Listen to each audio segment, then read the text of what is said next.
Él fue director de la parte económica de nada más y nada menos que, eh, nada más y nada menos que el New York Times, ¿no? Entonces, Netanyahu tiene un texto que tituló Visualize This o Visualiza esto en 2011 y él tiene esto en la introducción que me parece bien importante. Los datos, la información no son nada nuevo. La gente ha estado cuantificando y tabulando cosas por siglos. Sin embargo, mientras escribía Flowing Data, mi sitio web en diseño, visualización y estadísticas, noté un enorme auge en esos últimos años y se está poniendo mejor. Los avances en la tecnología han facilitado la recolección de datos y la web te permite acceder a ellos en cualquier momento. Este bienestar de datos puede, en las manos correctas, proveer un bienestar en la información para ayudar a mejorar la toma de decisiones, comunicar ideas más claramente y proveer una ventana más objetiva en la forma en que es el mundo. O sea, este texto de Netanyahu, sinceramente, es bastante idealista. O sea, digamos que de cierta forma lo ve desde un lado positivo. Pero pues estamos viendo que últimamente estamos es como yendo más bien como a la cara B, ¿no? A la cara como más bien como siniestra, a la oposición del asunto. En fin, precisamente lo que él comenta, ¿no? Venimos haciendo esto desde hace muchos siglos y lo habíamos comentado en algún momento. Los primeros que lo hicieron fueron los sumerios, por allá, ¿cierto? En Babilonia, con las tablas de arcilla. La escritura cuneiforme nace como una forma básicamente de ver, ¿no? Digamos, de administrar lo que tienen, digamos, en productos y servicios, ¿cierto? Y sus tablas de arcilla eran más como versiones iniciales de Excel. ¿Cierto? O sea, tablas, columnas, filas, ¿no? Llenas, digamos, pues de indicadores, cifras, ¿cierto? Y de alguna forma, pues estos sistemas también se empezaron a ver en el Nuevo Mundo. Por ejemplo, en los incas estaban los quipús, ¿no? Que los quipús son estas cuerdas que tienen unos nudos, ¿cierto? Y los nudos, pues básicamente permiten saber, ¿cierto? Y controlar, pues el sistema de las ofrendas que ellos recibían, ¿sí? O sea, digamos que no es tan refinado, ¿cierto? Digamos, pues porque la tabla de arcilla era algo que se podía almacenar, ¿cierto? Aquí ellos también lo almacenan, pero de otra manera, inclusive era un archivo como bastante práctico. Ahí pueden ver, digamos, en la imagen, ¿cierto? Digamos, pues cada una de las cuencas y cómo las anotaciones, ¿cierto? Van generando pues un valor, ¿sí? Esto, digamos, sin duda es un ejemplo muy versátil de codificación de información que tenían los incas. Y después dicen que no habían avances acá, pero que sí lo habían, obviamente, sino que de cierta forma teníamos tecnologías sostenibles. Por ejemplo, esto es muy sostenible, ¿cierto? Digamos, a partir de fibra natural construían las cuerdas, ¿cierto? Hacían los nudos y pues eran, digamos, estos conteos que me parecen muy buenos. Los abacos, ¿no? ¿Quién no tuvo un abaco en su vida? A ver, ¿alguna o alguno de ustedes tuvo abacos en su vida? Porque, digamos, ¿no? Si bien proviene de China, también es otra forma de llevar los conteos, de hacer, digamos, los cálculos, ¿no? Y esto indiscutiblemente pues, sirvió de base pues, para la revolución electrónica que empezará con Charles Babbage, ¿no? Y la máquina diferencial, la máquina de cálculo diferencial. Bueno, siguiendo con esta historia, no se imaginan, ¿no? Pues, por ejemplo, un pasaje bien bonito dentro de este relato, que es pues cuando llegamos a Holanda. Estamos hablando de pues, los Países Bajos, estamos hablando del siglo XVII, ¿cierto? Y en este punto, digamos que Holanda era la ciudad más próspera de ese entonces. Tenía, digamos, exceso de flujo capital y eso pues hace que empiecen pues como a buscar en qué invertirlo, ¿cierto? Entonces un comerciante pues llega con lo que parece ser, ¿no? Como las semillas de lo que promete ser una hermosa flor, que es el tulipán, y muchos empiezan pues como a invertir en esto y a crear toda una oferta en relación a esta planta. Actualmente en Holanda pues hay diferentes lugares que tienen esto pues como cultivo y es la flor nacional de Holanda, pero en su momento pues digamos que provocó algo muy particular y es la introducción en la sociedad de un término como lo es la especulación. ¿Cierto? Yo creo que alguno o alguna de ustedes ha escuchado este término, la especulación.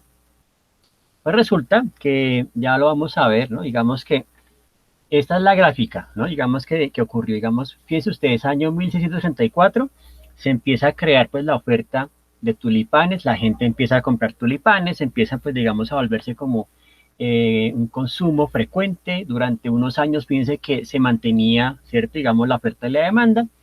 En el año de 1636 como que las ofertas suben, se incrementa el precio, ¿cierto? Y fíjense ustedes, en 1637 llega un punto donde había mucha oferta y poca demanda y eso creó, mis queridos y queridas discípulos y discípulas, la primera burbuja económica en la historia. Holanda pasó de ser la ciudad más próspera a la ciudad más pobre. Inclusive ahí dentro de todo es una anécdota donde un par de unos 4 niños que eran huérfanos y pobres pues vendieron lo que tenían que eran como unas cepas o unas semillas de tulipán y se vuelven millonarios de la noche a la mañana y al día siguiente pues todo colapsa. O sea que estos niños aprovecharon el momento. Y este comportamiento es lo que crea todo lo que es básicamente los movimientos financieros que están en las bolsas del mundo. Y eso se llama la especulación y las burbujas. Por ejemplo, en un momento dado, pues estaba la burbuja inmobiliaria y con toda esa coyuntura de la, vamos a llamarle la Parmenia. Con la Parmenia, pues ya empieza otro desarrollo, otro rollo bien particular y los precios empiezan pues como a fluctuar, etcétera. Pero un momento donde se disparó, o sea, las casas, las viviendas valían un coste y luego se infló el precio, ¿cierto? Y eso es porque empiezan a haber pues estos movimientos de especulación, oferta y demanda. Otra anécdota bien interesante es que este cuadro aparece en la película Wall Street, ¿no? Que es con Michael Douglas y Charlie Sheen, ¿cierto? Y tiempo después sale como una segunda parte, una segunda versión, donde está Shia LaBeouf haciendo pues de nuevo agente inversionista, etc. Entonces, ahí dato curioso del día. Otro gran aporte dentro de este relato viene pues por parte de William Playfair. Él es economista inglés y digamos que fue el primero que empezó a notar pues el potencial del uso de recursos visuales para empezar a presentar la información. Y gracias a él, que cuando desarrolló, digamos, lo que se conoció como el primer atlas comercial y político, ¿cierto? De las estadísticas británicas, ¿cierto? Con esto, él creó como la pauta, el modelo que utilizamos hasta el día de hoy. Es decir, él implementó las primeras gráficas que hoy conocemos como gráfica de torta, gráfica de fiebre y gráfica de barras. O sea, gracias a él es que tenemos estos modelos, ¿sí?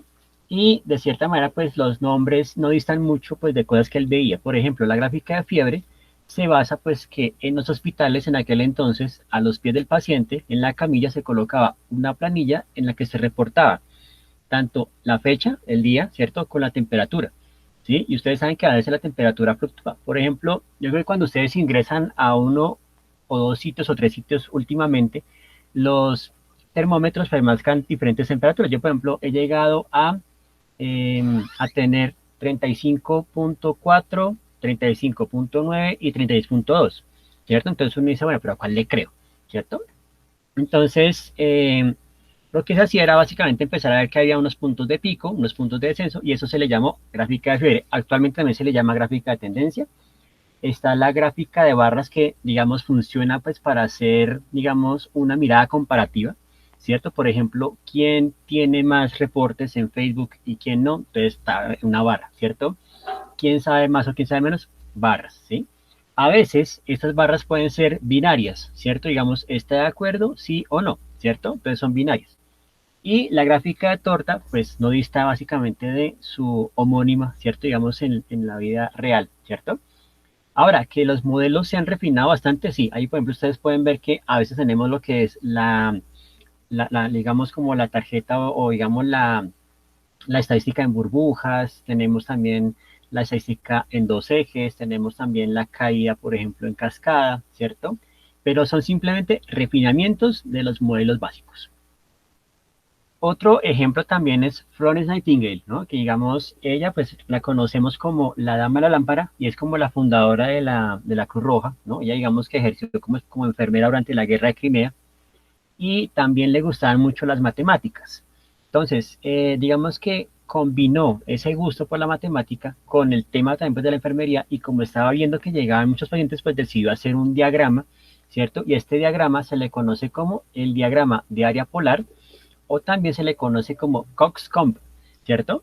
Cresta de gallo, ¿sí? Entonces, la idea, ¿cierto? Era más o menos empezar a mirar en qué meses se reportaban pues mayores índices de mortalidad, ¿cierto? Y de recuperación, ¿sí? Inclusive durante la guerra de Crimea se introduce la penicilina, ¿no? Y también tenemos que recordar pues que empieza pues todo este tema de las amputaciones, ¿no? Una cosa bastante fuerte, incluso pues había una profesión que eran los peleteros, ¿no? Que eran los que se encargaban de hacer estos procedimientos y los hacían en las barberías. Por eso la barbería también tiene este torrente o este, digamos, este barrilete, ¿cierto? Que básicamente pues tiene pues la parte, digamos, roja, blanca, roja, ¿no? Básicamente era porque se hacía alusión a ese tipo de servicio.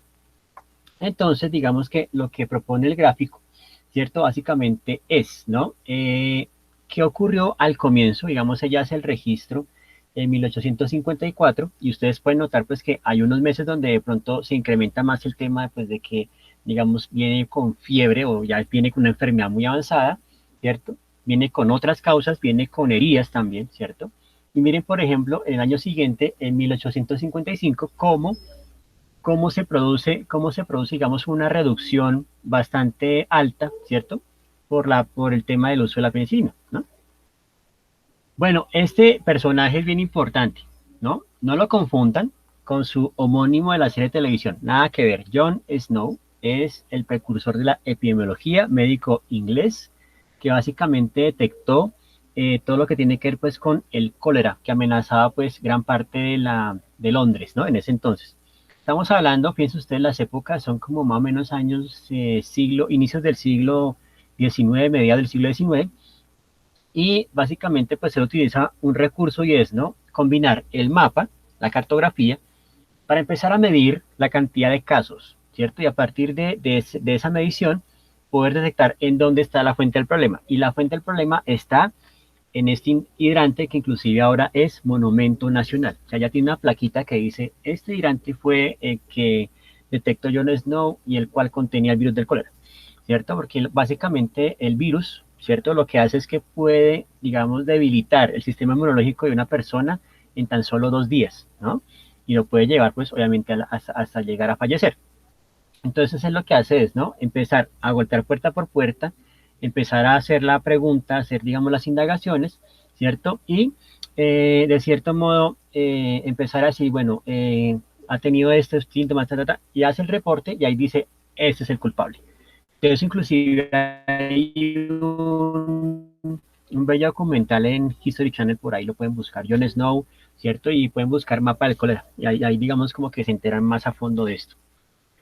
Eh, Ahí está, el mapa fue hecho en 1854, ¿cierto? Y ustedes pueden ver que lo que hace es codificar, ¿no? Básicamente dice, bueno, vamos a crear entonces un elemento muy parecido a lo que hace Playfair, una barra, ¿cierto?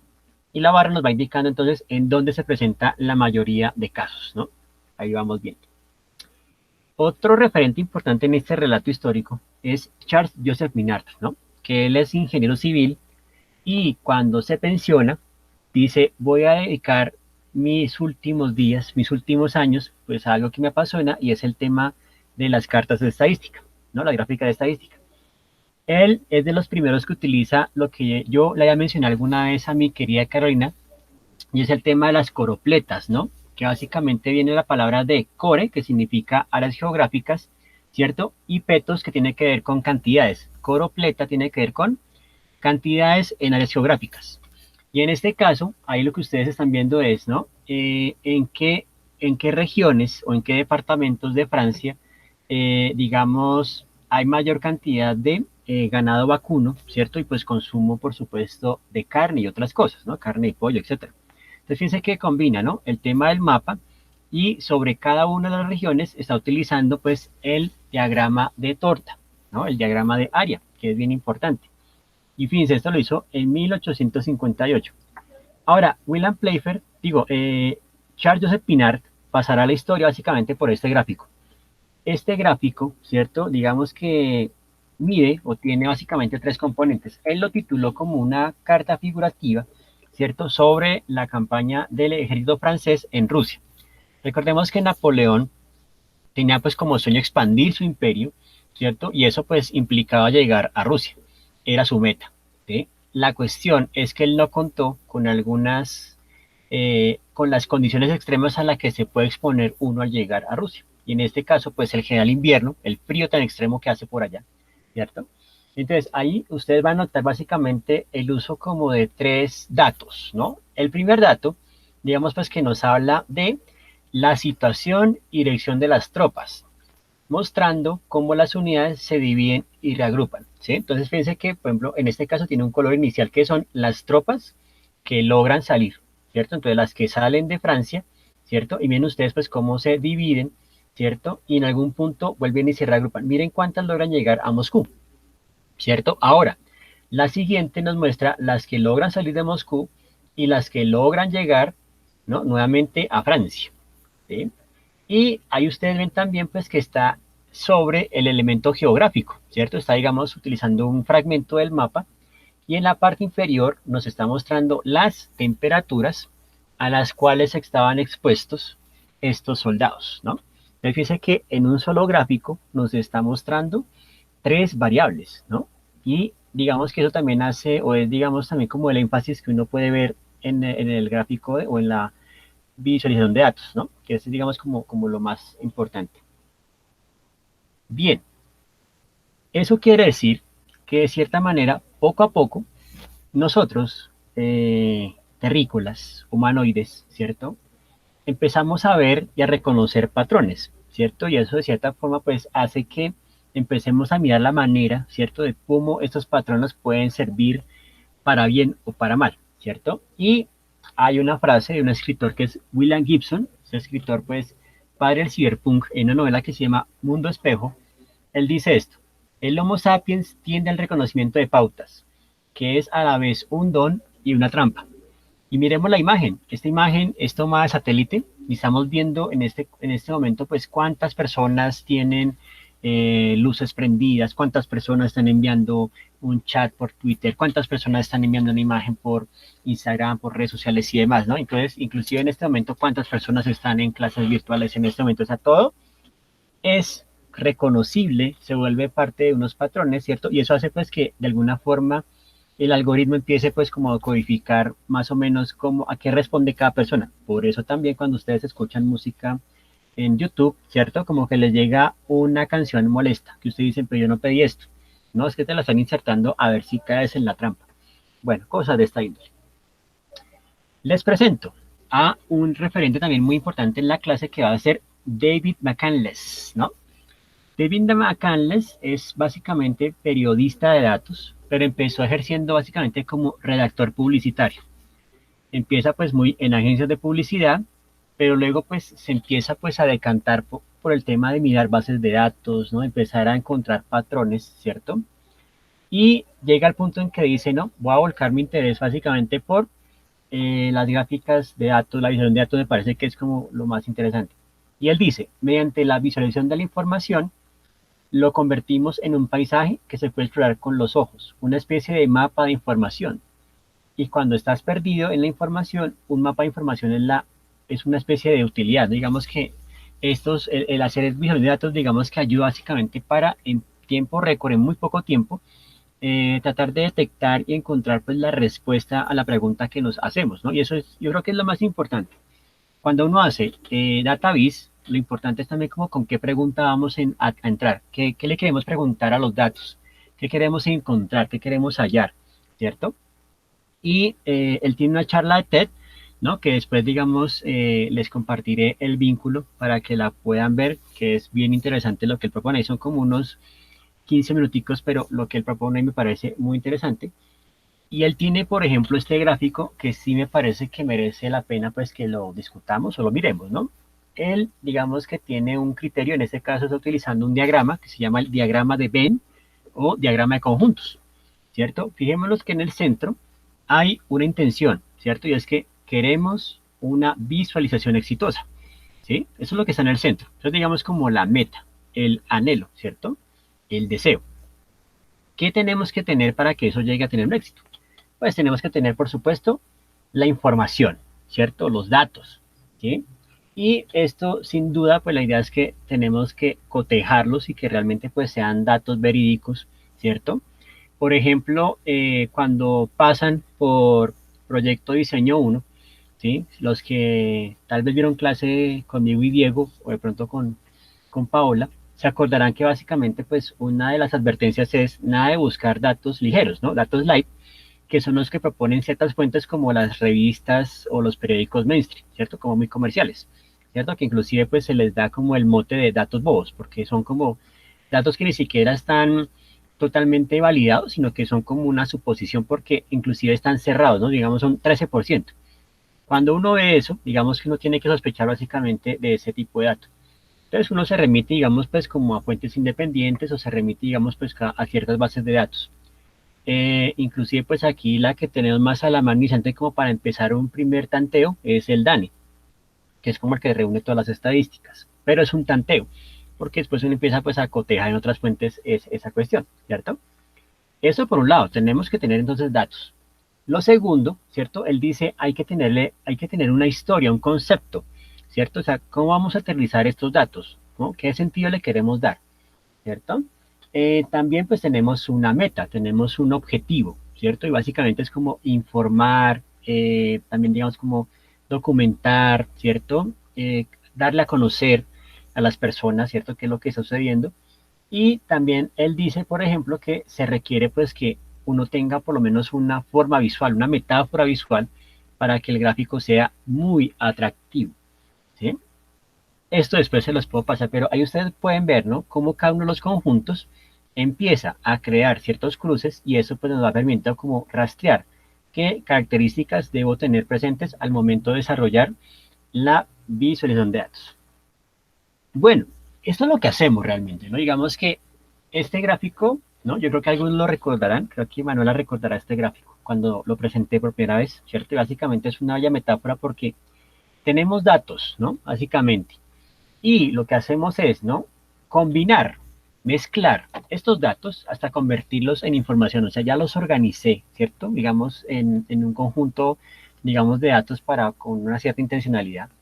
A esa información, ¿cierto? Que ya logré clasificar, procesar y demás, le hago pues una respectiva presentación, ¿cierto? Para que luzca atractiva y por supuesto, pues obviamente haya, digamos, como un consumo de todo ello, ¿sí? Y es en ese momento cuando se produce conocimiento, ¿cierto? O sea, como que ya he hecho algo con esa información, ¿cierto? Ya no solamente la divulgué, sino que la persona al momento de consumirla, ¿sí? También empieza pues a generar una respuesta frente a eso.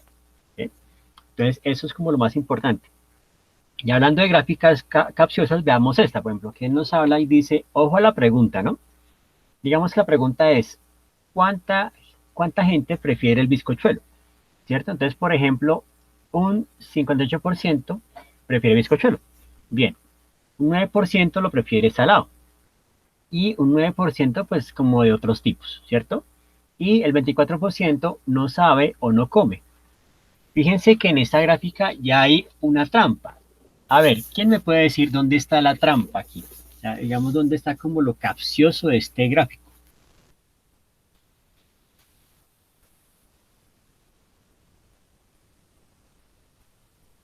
A ver, ¿quién dijo yo? Por el chat pueden escribir, ¿cierto? A ver, ¿dónde estaría la trampa, digamos, de este gráfico?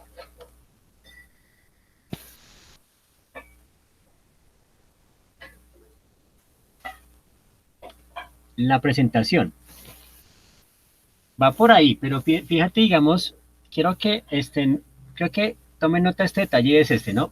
24% no sabe y no come, ¿cierto? Entonces, si ustedes revisan bien, ¿cierto? En la presentación, al parecer, los que no saben no comen fueron los que sí comieron el bizcochuelo, ¿sí? Entonces, es capcioso o es curioso, ¿cierto? Que se presente este detallito, o sea, es un detallito que yo creo que tal vez pasa de largo, pero si le ponemos un poco de lógica, pues es totalmente paradójico, porque supuestamente ellos no comen o no saben, ¿cierto? Pero fueron los que comieron el ponqué, ¿sí ven? Entonces, es muy importante, digamos, como ser muy atentos, ¿no? Básicamente tratar de abrir, ¿no? Digamos, la percepción y empezar a ver, pues, como, cuáles son como esos detalles que hacen la diferencia. Y este es un detallito, pues, que quería que lo vieran, ¿no? Ahí como importante. Perfecto. Entonces, ya saben, ¿no? Detalles. Por supuesto, todo parte de una pregunta o varias preguntas, ¿no? Por ejemplo, digamos que esto es un ejemplo muy interesante, no solamente como database, sino también pues como herramientas de recolección de información. Y esta fue una encuesta que se desarrolló, ¿cierto? Por parte de una página web que se llama Column 5. Column 5 es un sitio web especializado pues como en diseño de información y tienen pues digamos como algunos acercamientos a lo que tiene que ver con database, ¿no? Entonces pueden buscarlo, column5.com, ¿cierto? Ahí lo puse en el chat, pues fue en la palabra completa, ¿no? column5.com y ahí encuentran esta información y resulta pues que ellos tienen suscriptores y decidieron hacer algo muy interesante y es, ¿no? Con los 150 clientes que tienen, digamos, como más frecuentes, les enviaron vía web, ¿no? Vía internet, un correo con un PDF que debían imprimir en un papel algodonado y sobre ese lienzo, sobre esa plantilla, ¿cierto? Empezar pues a rellenar unos datos, ¿cierto? Entonces la idea es que ellos empezaran a llenar la información y luego la reenviaban a Column 5 para que se hiciera ya la tabulación. Entonces, yo creo que de cierta manera cuando uno empieza a trabajar con gráficas de datos, uno de los elementos que más tiene a la mano es el crear encuestas, ¿no? Entonces, posiblemente en algún caso vamos a tener que recurrir a formularios Google o algún tipo de formulario tipo de encuesta para recolectar información que nos pueda también ayudar, ¿no? Porque es, digamos, información empírica que nos puede ayudar pues a determinar si funciona o no funciona el asunto. Entonces, les vamos a mostrar como algunos apartes de la plantilla que son bien especiales. Esta es la plantilla completa, ¿no? Entonces, lo que me agrada bastante es que desafía las, digamos, encuestas tradicionales y empieza pues partiendo del contexto, ¿cierto? Pues como a crear diferentes casos, por ejemplo, de dónde proviene el café que usted consume, cuál es su marca favorita, ¿cierto? Con qué, digamos, que, en qué grado, qué tan fuerte le gusta o no el café, si le gusta cremosito, ¿cierto? Si le gusta el azúcar, con qué método le gusta que le hagan el café, si es, digamos, muy barista, ¿cierto? Si es, digamos, pues con prensa francesa o si es con otros, ¿sí? Con cuál contenedor es su favorito, si es el vaso de icopor, si es el vaso plástico ya digamos que siempre lleva, o el termo, ¿cierto? Y lo otro es que ya tenemos acá, si se dan cuenta, unas barras que nos van diciendo pues más o menos en qué franjas del día prefiero tomar tinto, ¿cierto? O cafecito. Inclusive miren que el título también tiene que ver mucho pues con el billete de la, ¿no? Como in caffeine we trust, confiamos en la cafeína. Y pues de cierta forma en mi caso lo confieso, totalmente soy un adicto a la cafeína. Por lo menos me tomo 2 tinticos al día. Ah, eso se le dice del diseñador gráfico. Aunque hay personas que los pone a dormir, ¿no? En mi caso pues me activa un poquito. También tenemos el tiempo de consumo, ¿no? ¿Cuánto me tardo consumiendo el tinto? Por ejemplo, si lo tomo en las mañanas, en las tardes, en las noches, ¿cierto? ¿Qué es lo que me parece lo mejor del café? Si el olor, ¿no? El sabor, la temperatura, el efecto que produce, ¿sí? Y qué experimenta con la cafeína, ¿no? Entonces, es una encuesta muy completa, es un ejemplo que nunca me cansaré de mostrarlo porque es bastante especial, sobre todo pues porque desafía las convenciones en términos de encuestas habituales, ¿no? Entonces ahí tienen como un referente importante cuando de pronto más adelante en sus investigaciones de proyecto de grado o alguna otra materia, pues pueden pensar también en cómo el diseño puede incorporarse dentro de la misma herramienta de recolección de información, ¿cierto? Y bueno, ahí estamos viendo, ¿no? Digamos, ahí ven los sellos postales, ¿no? Digamos, de dónde vienen los cafés, ¿no? Las marcas, etcétera. Y aquí vemos pues a la persona que con el mismo tinto y un pincel va llenando la información, ¿no? Es un trabajo, digamos, bien interesante. Aquí, por ejemplo, pues pone la firma, más o menos la fecha, y lo enviaba al sitio de Column 5 para que hicieran la tabulación. Entonces, hermosísimo, y ya es un trabajo digno de exposición, ¿no? Ahí está. Ahora, pasemos a cosas no tan afortunadas, pero sí muy cómicas como esta.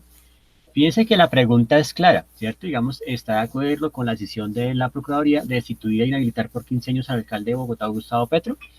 Y esto fue proyectado en el noticiero Caracol al mediodía, cuando todo el mundo está en pleno almuerzo, está como básicamente cortando, digamos, su carne o el arroz, ¿cierto? Y está viendo las noticias y de pronto, fíjense ustedes, ¿no? Ven esas dos barras. Fíjense que el sí tiene un porcentaje de 19.24, mientras que el no tiene un 80.76. Pero aquí, sin duda, lo que prima es el elemento formal, o sea, como que la porción, el rectángulo amarillo, ¿cierto? Es el que básicamente hace factible, ¿cierto? Que se ha visto de forma más rápida. Entonces, como que el número queda a un lado y me quedo con esa porción de color amarilla. Entonces, yo veo eso y digo, oiga, todo el mundo está de acuerdo, porque me dejé llevar por el elemento amarillo. Y esto, digamos que no es culpa nuestra, es básicamente, digamos, porque de nuestra mente, ¿no? Y no es porque funcione mal, sino porque de cierta forma la mente dice, hay que agarrarlo más rápido porque usted tiene que tomar una decisión rápido. Entonces, miremos la formita amarilla, porque eso es lo más atractivo, eso es lo que, digamos, contrasta con respecto a la pantalla, ¿cierto? Y eso hace pues que de cierta forma hayan hecho como esta manipulación. Esperemos que hubiese sido un error, pero si es manipulación, es grave, ¿no? Ahora, continúo y busqué más preguntas dentro de esta sección que me parece muy particular y encontré esta otra. Fíjense la pregunta, ¿no? ¿Cómo acostumbra celebrar el Día del Amor y la Amistad? La pregunta se relaciona con un tipo de ritual, se relaciona pues con un tipo de práctica, ¿no? Digamos, no, vamos a un restaurante, voy a hacer a esto, voy a hacer lo otro. Pero miremos las respuestas. En pareja, con amigos, no le interesa. ¿Sí? Quiere decir que la respuesta y la pregunta no están totalmente correlacionadas, están mirando en dos direcciones totalmente distintas y esto hace pues que uno dude, ¿cierto? Hasta qué punto sí es validado este dato o no. Porque acá debería más bien la pregunta decir, ¿con quién acostumbra a celebrar? ¿Cierto? Y ahí sí, en pareja, con amigos, hubiera sido como más acorde, ¿no? Como más idóneo el asunto. Exacto, María Rosa, la pregunta sería ¿con quién? ¿Sí ven? Pero ahí es donde vemos pues cómo el comportamiento humano a veces como que se deja llevar del impulso y la gente ingresa y responde. Inclusive miren ustedes que el no le interesa es el que tiene el mayor porcentaje de participación, ¿cierto? O sea, no le interesa, tiene una participación de 73.77%. Entonces es paradójico, ¿cierto? No le interesa, pero sin embargo sí participa en responder la pregunta, entonces por ende sí le interesa en cierta parte. Es decir, aquí estamos asistiendo a las trampas mismas del lenguaje, ¿no? Unas cosas bien fascinantes acá. Perfecto. Vean esas preguntas, ¿no? ¿Con cuánto tiempo de anticipación suele hacer las compras navideñas? Vuelvo y repito, o sea, son preguntas muy serias, ¿no? Entre 3 y 2 meses, un mes, una semana, el 24 de diciembre, no hace compras. Yo creo que la que no hace compras es la que va a tener mayor incidencia, en fin. Entonces, muchas veces digamos que podemos pasar de preguntas como esas a preguntas más serias, ¿no? Obviamente, esas preguntas nos llevan, bueno, sobre mi tema, ¿qué datos debo buscar? ¿Qué variables necesito identificar? ¿Cómo les doy sentido? ¿Qué quiero encontrar en estos datos? ¿No? Eso es como son las preguntas que uno tiene que hacerse de rigor cuando uno empieza pues, a abordar el tema del database, ¿no? Entonces, por ejemplo, digamos en el caso de Carolina, que ya tiene pues como definido todo este tema de la producción agrícola, la producción, digamos, de ganado, ¿cierto? Ganadería y demás, ¿no? Ella lo que quiere encontrar es, bueno, qué tan centralizado está el asunto o si hay puntos, digamos, como claves o enclaves, digamos, de producción en el país, ¿sí? O, digamos, en qué regiones se producen como ciertos monopolios, ¿no? Entonces, allá empieza uno como a buscar como cositas, ¿no? Y eso pues también nos lleva a decir, bueno, qué tipo de variables tengo que buscar, qué tipo de, cómo lo quiero contar o cómo se los quiero presentar, digamos, a las personas que lo están viendo, ¿sí? Y por supuesto, y más importante, ¿qué quiero encontrar? O sea, qué es lo que yo quiero encontrar ahí en toda esa cuestión, ¿no? Y por supuesto, hay que llamar a un detective. Elemental, mis queridos y queridas infonautas. Hay que llamar a Sherlock Holmes, ¿cierto? Porque su capacidad de observación nos puede ayudar en este instante. Y resulta que en algunas de sus novelas él tiene esta frase que me parece muy importante. Es un error capital el teorizar antes de poseer datos. Insensiblemente uno comienza a deformar los hechos para hacerlos encajar en las teorías, en lugar de encajar las teorías en los hechos, ¿cierto? Y él hablaba, por ejemplo, de datos, datos, datos, no puedo hacer ladrillos sin arcilla, ¿cierto? Entonces, él básicamente dice, pues para armar ladrillo necesito la configuración del material, necesito el insumo, si no, no puedo dar un BDI. Y ahí hago el paréntesis, pues cabe recordar que Sherlock Holmes se basa pues en dos personajes en la vida real que influyeron mucho en Arthur Conan Doyle. El primero, el doctor Joseph Bell, y el segundo, el médico y filósofo Oliver Wendell Holmes, ¿no? Básicamente, la idea es que Joseph Bell era, digamos, muy conocido por su capacidad de observación.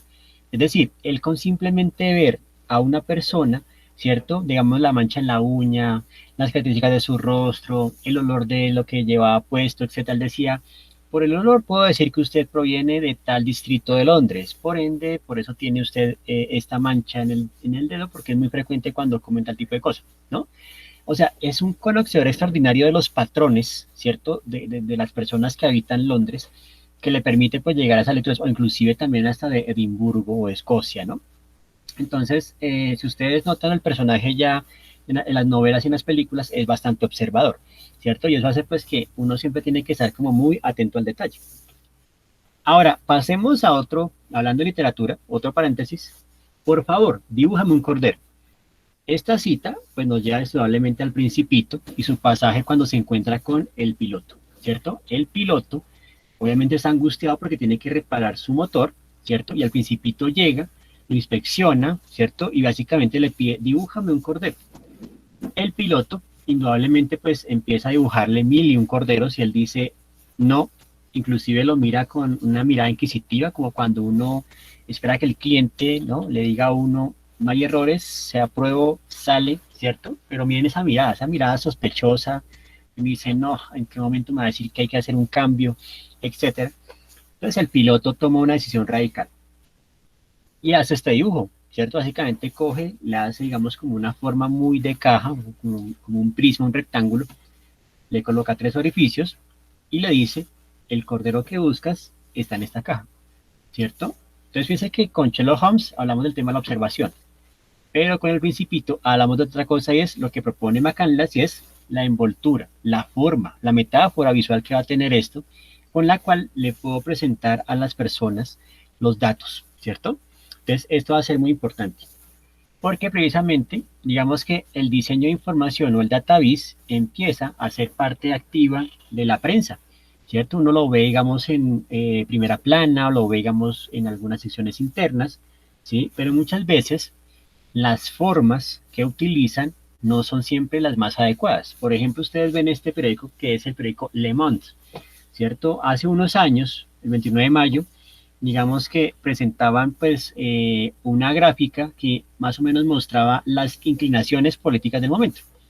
Entonces, un 26% estaba a favor del partido de derecha, un 19% a favor de la izquierda y un 14, digamos, por ciento estaba como a favor del centro, ¿cierto? Lo que llaman el centro.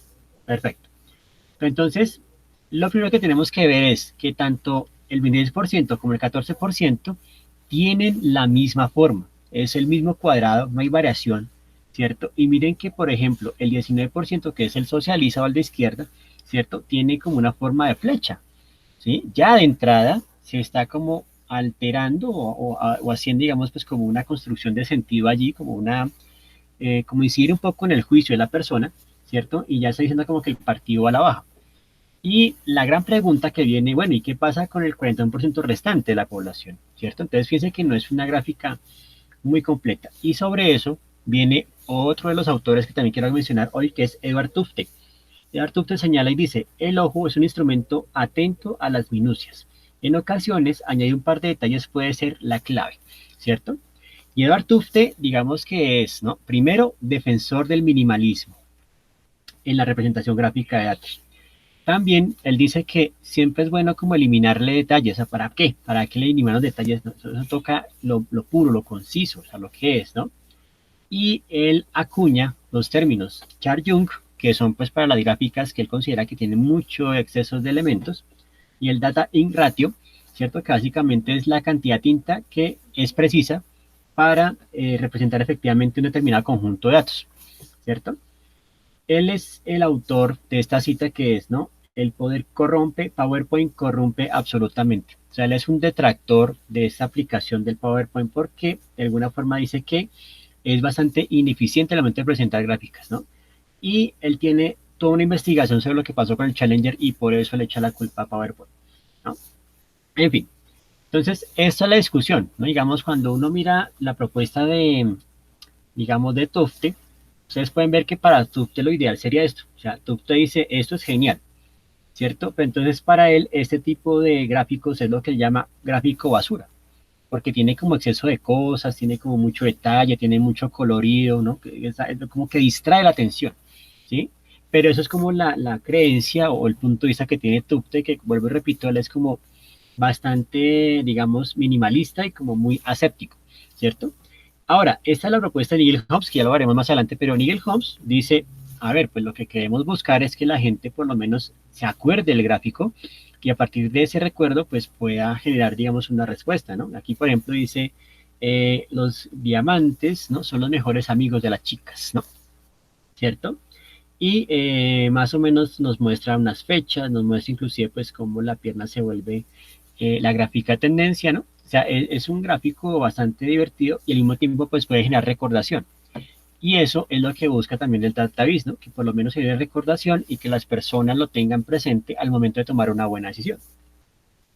Otro término que él tiene es el Sparkline, ¿no? El Sparkline es un tipo de gráfico que básicamente ayuda a medir, por ejemplo, cuál es el comportamiento que tiene un determinado valor en la bolsa, por ejemplo, alguna acción, algún elemento en concreto, y ese comportamiento, pues digamos que se va midiendo pues en una tendencia. Y eso es lo que hace pues que el mercado financiero siga en sus jugadas, ¿no? Digamos, vender, comprar, etcétera. Y el Data Inc., pues que ya lo vimos, ¿no? Que básicamente es la proporción de tinta destinada a la información pura, ¿cierto? Y fíjense ustedes que, por ejemplo, hay gráficas que tienen, digamos, los ejes de medición, el eje de valores, el eje del tiempo. Pero la idea que, digamos, lo ideal para él es llegar, digamos, como algo como esto, donde no hay tanta línea, sino simplemente está como lo esencial, ¿cierto? Y ese es su punto de vista. Vamos a mirar más adelante. El caos visual es mapeado en imágenes geométricas simples, ¿no? Y es aquí donde llegamos a conectar con Manovic, ¿no? Porque hasta el momento, oiga, profesor, ¿dónde está Manovic? ¿Por qué me lo está dejando a un ladito? No, vea, ya lo conectamos acá. Les Manovic tiene un fragmento bien interesante cuando empieza a hablar de Piet Mondrian, ¿cierto? Piet Mondrian, pues lo recordamos por estos cuadros que él hizo de líneas verticales y horizontales e inclusive pues unos planos de color, ¿cierto? Que recordamos que son amarillo, rojo y azul, ¿cierto? Inclusive él tenía un sueño y era conquistar el mundo. Y en parte sí lo hizo, porque no sé cuántas veces, pero por lo menos uno ha llegado a tener al menos una sábana o unas cortinas o algún tipo de modelo que tiene relación con esos cuadros, ¿no? Pero todo esto viene básicamente pues de un interés que él desarrolla por un movimiento, ¿cierto? Que desarrolló Elena Petrovna Blavatsky. Este movimiento, digamos que básicamente quiere llegar, ¿cierto? A un conocimiento de la naturaleza más profundo. O sea, digamos que es lo esencial, que es lo que está detrás de esas formas que nos propone la naturaleza, que es lo que subyace, ¿no? Digamos, en el fondo. Y digamos que de cierta manera, esta, esta, esta influencia va a ser decisiva, sobre todo porque él era muy pintor académico, pero a partir de esto, él empieza pues otra búsqueda y es qué es lo que está debajo de esto, qué es lo que está, qué es lo subyacente, ¿no? Qué es lo que de tal forma está ahí, que es como lo mínimo esencial. Y él empieza a partir, digamos, de estos estudios. Entonces, por ejemplo, él dibuja este árbol, inclusive tiene pues mucho parecido con la obra de Van Gogh, ¿cierto? Y la pintura, digamos, pues como el impresionismo, ¿cierto? Y entonces él dice, hay que encontrar los patrones y las estructuras que están por debajo, lo que está subyacente. Y esto hace, ¿no? Que empiece pues a depurar hasta llegar a esto, ¿sí? Y ahí es donde empieza ya como su búsqueda y por eso también el tema de simplificar la relación, digamos, del ser humano, ¿cierto? A líneas verticales y horizontales porque declara también, digamos, pues como las inclinaciones y por supuesto los porcentajes de color. Pero entonces, esto es lo esencial, esto es lo que está por debajo, ¿cierto?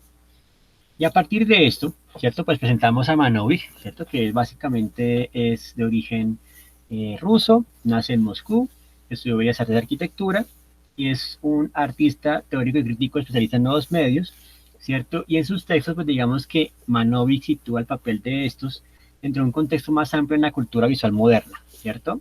Y esto pues lo relacionas también con el arte y el cine. Y es ahí donde empieza a ver estos ejemplos que me parecen súper chéveres. No sé si de pronto tuvieron la oportunidad de buscarlos, pero aquí les presento un par, ¿no? Que son Livewire o Vivir Alambrado, ¿cierto? Que es de Natalia Yeremenko, esto es del año 95, cuando hasta ahora Internet estaba como en desarrollos, ¿cierto? Digamos como particulares, porque realmente a nuestro país el Internet empezó a llegar más o menos en el 97, fue que se empezó a como popularizar, ¿cierto? Entonces en el 95 ella empieza a hacer esta instalación, ¿cierto? Y es artista plástica y es esta instalación donde básicamente conecta el alambre, ¿cierto? Digamos, a lo que va a ser como el tema de los clics o los ingresos a sitios web. Y cada vez que alguien ingresa, pues obviamente esta cuerdita empieza, digamos, como a oscilar, a marcar, digamos, pues como una tendencia. Y eso hace, pues, de cierta manera que se pueda medir el tiempo de uso de la red, ¿no? Entonces, digamos que como que son cosas que me parecen muy fascinantes. O sea, es una instalación con cierto grado de utilidad, como que se aparta del lugar estético y entra más como en un lugar funcional, ¿cierto? Y básicamente lo decía ella, el movimiento del cable colgante es proporcional al número de paquetes en la red. Es decir, cuanto más tráfico haya en la red del área local, mayor será la frecuencia de ondulaciones.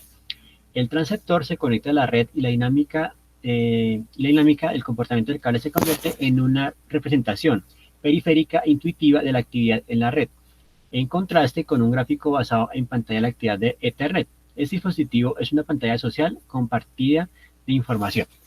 Entonces ahí tenemos pues como la meta de Natalia Yeremenko con esa instalación de Livewire, ¿no? Y viene Lisa Gebrat, ¿no? Por ejemplo, cuando ustedes ven este gráfico, ¿cierto? Si se toman unos segundos, no sé si alguno o alguna de ustedes tuvo contacto, alguna ocasión, pues como con unos retos o unos desafíos. Por ejemplo, me acuerdo mucho que en mi niñez habían unos afiches que tenían como unas formas como tridimensionales repetidas y que decía, trate, digamos, ponga su mirada en el centro del cuadro durante 5 segundos. Luego trate de abrirlo o alejarse y podrá ver una forma en 3D.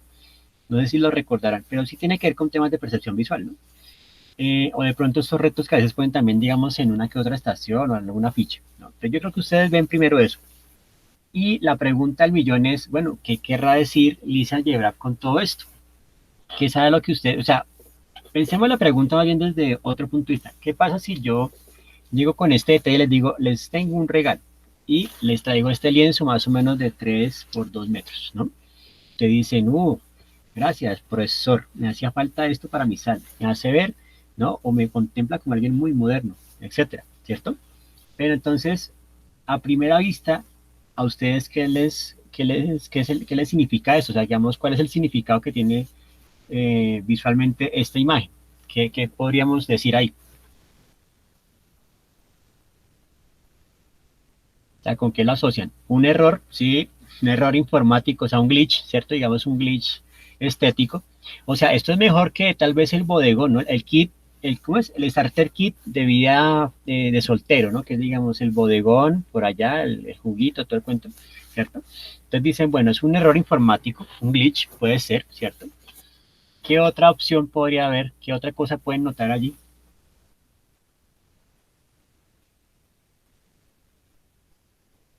O sea, esto me recuerda muchísimo un capítulo de Los Simpson cuando Moe decide renovar su bar, ¿no? Que es un bar posmo, ¿no? O sea, esto es muy posmoderno, ¿cierto? Pero bueno, llegando al punto del asunto, ¿sí? Digamos que lo que propone Lisa Gerard es lo siguiente. Uno a uno, que es como se llama la instalación, un proyecto creado en 1999 que consistía en una base de datos que eventualmente contendría las direcciones de todos los sitios web del mundo y las interfaces a través de las cuales se puede ver y usar la base de datos. Se enviaron rastreadores a la web para determinar si había un sitio web en la dirección numérica específica. Si existía un sitio, ya sea fuera accesible al público o no, la dirección se almacenaba en la base de datos. Sin embargo, la web estaba cambiando más rápido que la base de datos actualizada y en 2001 quedó claro que la base de datos no estaba actualizada. Es decir, lo que ustedes están viendo acá, mis queridos y queridas discípulos y discípulas, es cada colorcito es un sitio web, ¿no? Y el sitio web puede estar enfocado a diferentes usos, comerciales, académicos, militares, de seguridad, etcétera. Y por eso digamos que está la codificación, o sea, cada uno de estos sitios básicamente es un mapa de la cantidad de sitios que se produjeron entre 1999 y el año 2001, que es cuando Internet empezó a generar un auge. Yo creo que muchos se acordarán de la burbuja de Internet, ¿no? Entonces, más o menos eso es un rastreo de eso. Pero es simpático, ¿no? Y obviamente le dicen a Lisa Yera, oye Lisa, ¿no hay otra forma de hacerlo más comprensible? Y ella pues dice, no, pues esta es la segunda forma de hacerlo más comprensible, ¿no? Entonces, yo creo que lo que propone Yebrap es un experimento muy interesante, pero entonces como que no va en la línea que habíamos contemplado de Frascara, ¿cierto? Frascara nos dice, hay que evitar el esfuerzo cognitivo y hacer que la información sea comprensible. Y en este caso, ¿cierto? Como que nos alejamos totalmente de estos dos, ¿no? Perfecto. Nathan Yao nuevamente nos dice, los datos son la representación de la vida real. Te pueden contar una historia, poseen un significado, una belleza y una verdad.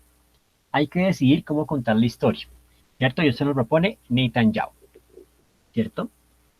Una variable en el ámbito de la matemática es un símbolo que puede aparecer en una función, un algoritmo, una proposición o una fórmula, adoptando distintos valores.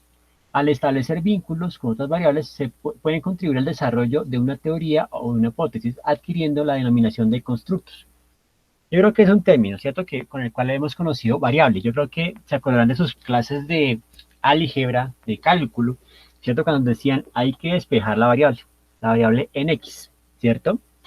Yo creo, y no sé si están de acuerdo conmigo, que tal vez nunca supieron vendernos la importancia de las matemáticas y el álgebra. Porque, por ejemplo, para calcular la velocidad de transmisión de información hay que usar una ecuación. Para determinar, ¿no? Digamos, la relación de costo-beneficio, una ecuación. Entonces, son cosas que pasan, ¿no? Yo creo que la matemática nunca nos la han sabido vender, pero sí es muy importante, ¿cierto? Pero aquí no la vamos a ver desde la matemática, sino la vamos a ver desde la estadística, ¿cierto? Y en la estadística, básicamente, las variables nos ayudan a clasificar y determinar los conjuntos de datos que yo tengo a mi disposición. Entonces, ahí encontramos dos grandes grupos, las variables cualitativas y las cuantitativas. ¿Listo? Entonces, ¿cuáles son las cualitativas? Son aquellas que me permiten identificar y clasificar los datos en términos de una característica, una categoría o un atributo o una cualidad, ¿cierto? Entonces, por ejemplo, digamos, ¿cuántos bolsos hay en Colombia? ¿Cierto? Y eso es una variable de carácter que empieza cualitativa, pero después se vuelve cuantitativa, ¿cierto? Entonces ahí tenemos esa variable, ¿no? Cualitativa. Y la otra es la cuantitativa, que básicamente es que adquieren ya un valor, ¿cierto? Y se pueden ordenar de acuerdo a una escala, ¿cierto? Entonces, por ejemplo, un sonido puede ser débil, moderado o intenso, ¿sí? Que pueden ser los valores con los que yo quiera medir, o pueden ser, digamos, de la escala por altura, la escala, por ejemplo, de edad, ¿cierto? Entonces ahí ya sabemos que tenemos una variable cuantitativa, pero inicialmente pues uno usa cualitativas. En las cualitativas tendríamos dos tipos, ¿no? Que son las nominales, ¿cierto? Que comprenden la categoría como el sexo, la carrera, el estudio, material de los pisos, las calificaciones, ¿no? Esa es una variante cualitativa nominal. Y la cualitativa ordinal o casi cuantitativa, ¿cierto? Digamos que puede tomar distintos valores ordenando y siguiendo una escala establecida, aunque no es necesario que el intervalo entre emisiones sea uniforme, por ejemplo, leve, moderado, fuerte, ¿cierto? Ahí tenemos, digamos, pues como ese asunto. Y en las cuantitativas, digamos que tendríamos las discretas, ¿cierto? Cuando se toman valores aislados, por ejemplo, número de amigos de tu clan, número de veces que vas al cine al mes, ¿cierto? Número de visitas que tienes en tu familia, ¿cierto? Y las continuas básicamente son cuando entre dos valores existen valores intermedios, ¿sí? Por ejemplo, si podemos medir el incremento de la temperatura de lunes a domingo, ¿cierto? Entonces ahí podemos tener una variable cuantitativa continua. La discreta, si se dan cuenta, pues digamos que puede ocurrir en periodos irregulares, no digamos que no es tan frecuente, ¿cierto? Entonces, sobre esta parte, me parece muy importante, ¿hay alguna inquietud? Si les queda claro, pues, con el conjunto de datos con el cual ustedes van a empezar a trabajar, si les queda claro, pues, que pueden tener cualitativas y cuantitativas, y dependiendo de eso, pues, algunas pueden ser nominales, ordinales o casi cuantitativas y discretas y continuas. Sí queda clara esta diapositiva. Esta es muy importante porque cuando ustedes empiecen a rastrear datos, ahí ustedes van a empezar a decir, ay, vea, esta me salió como cualitativa, esta me salió como cuantitativa. ¿Sí está claro ahí? No entendí bien. Listo, Mario. La de cualitativa ordinal. Listo. La ordinal, mi querido Mario, es básicamente, pues como se nos indica, la que me permite ordenarla, ¿no? Digamos que ya lo tengo, digamos, la cualitativa nominal que encontré, ¿cierto? La categoría que quiero estudiar, básicamente será, por ejemplo, sacerdotes, ¿cierto? Y entonces, en sacerdotes, yo empiezo a ver que los puedo empezar a ordenar, ¿cierto? Porque el rastreo lo hice, pues, en un periodo de tiempo. Entonces, digamos, lo hice desde el medioevo hasta el día de hoy, ¿cierto? Entonces ahí ya se vuelve cualitativa porque es una categoría concreta, sacerdotes, y lo empecé a organizar en un periodo de tiempo, o sea, lo logré ordenar, ¿cierto? Entonces en este caso, digamos que no es cualitativa, digo, no es cuantitativa porque no es numérica por ahora, sino que simplemente me permite ordenarla, ¿cierto? Y en ese caso, digamos que yo le puedo asignar un aspecto de medición que puede ser por la temporalidad o también le puedo asignar un valor pues con el impacto debido al impacto que él tuvo digamos en la sociedad de su tiempo. Yo no sé si de pronto ya te queda más claro. La ordinal es la que permite ordenarla, ¿no? Digamos la forma en que yo la voy a disponer en el espacio. ¿Sí? Esa es digamos la variable cuantitativa ordinal. Y la otra es, ¿sí? Hola Mario. Sí, ya queda un poco más claro. Y, hola, profe. Hola. Y cuando usar las cualitativas y las cuantitativas en función de la información que esté buscando. Exacto, ya esa pregunta ya la responderemos en unos instantes. Por ahora ya tenemos pues como claros los grupos que tengo. Ahora ya con algunos ejemplos prácticos podemos empezar a ver pues cómo las empiezo a ubicar. Pero sí tenemos respuesta para eso, Mario. No os angustiéis, no os angustiéis. Ya lo tendremos. Y si no, me reclama porque no respondí. Bien, entonces vamos acá, ¿no? Entonces, esta es una tabla que uno encuentra por ahí, ¿no? Entonces, básicamente, bueno, según la escala de medida, ¿cierto? ¿Qué tipo de variable puedo tener? Entonces, cuando tenemos una cualitativa nominal, ¿cierto? Básicamente son las características, por ejemplo, características no numéricas en relación de orden. Entonces, por ejemplo, estado civil, sexo, marca, consumo, ¿cierto? Tipo de prenda, ¿cierto? Son elementos que son cualitativos nominales, ¿cierto? O sea, los nombré, los pude nombrar. Cualitativas ordinales, ¿cierto? Categorías no numéricas con relación de orden. Por ejemplo, estudios académicos, clase social, categoría, digamos, de formación, etc., ¿cierto? Entonces, ahí fíjense que, digamos, en este caso, en los estudios uno sí puede generar, digamos, como una clasificación por un periodo de tiempo. La clase social, sin duda, pues, digamos que se clasifica por estratos, ¿no? Entonces, del 1 al 8 o estratosfera, ¿cierto? La categoría, digamos, en este caso, a la que uno pertenece, digamos, si es estudiante, profesor, investigador, etc. Entonces son variables cualitativas ordinales, ¿cierto? Que me permiten organizarlas. Y las cuantitativas, digamos, que pueden ya estar dadas en términos de una razón o un cociente. Y digamos que a veces, digamos que son unidades numéricas con un cero absoluto, comparables con, por cohesión, digamos, por mitad o por todo, digamos que pueden ser los ingresos, ¿no? La edad de la persona, ¿sí? Entonces, digamos, la edad promedio de la gente que participa en una encuesta. Entonces, digamos, en promedio participan gente de 30 años, ¿no?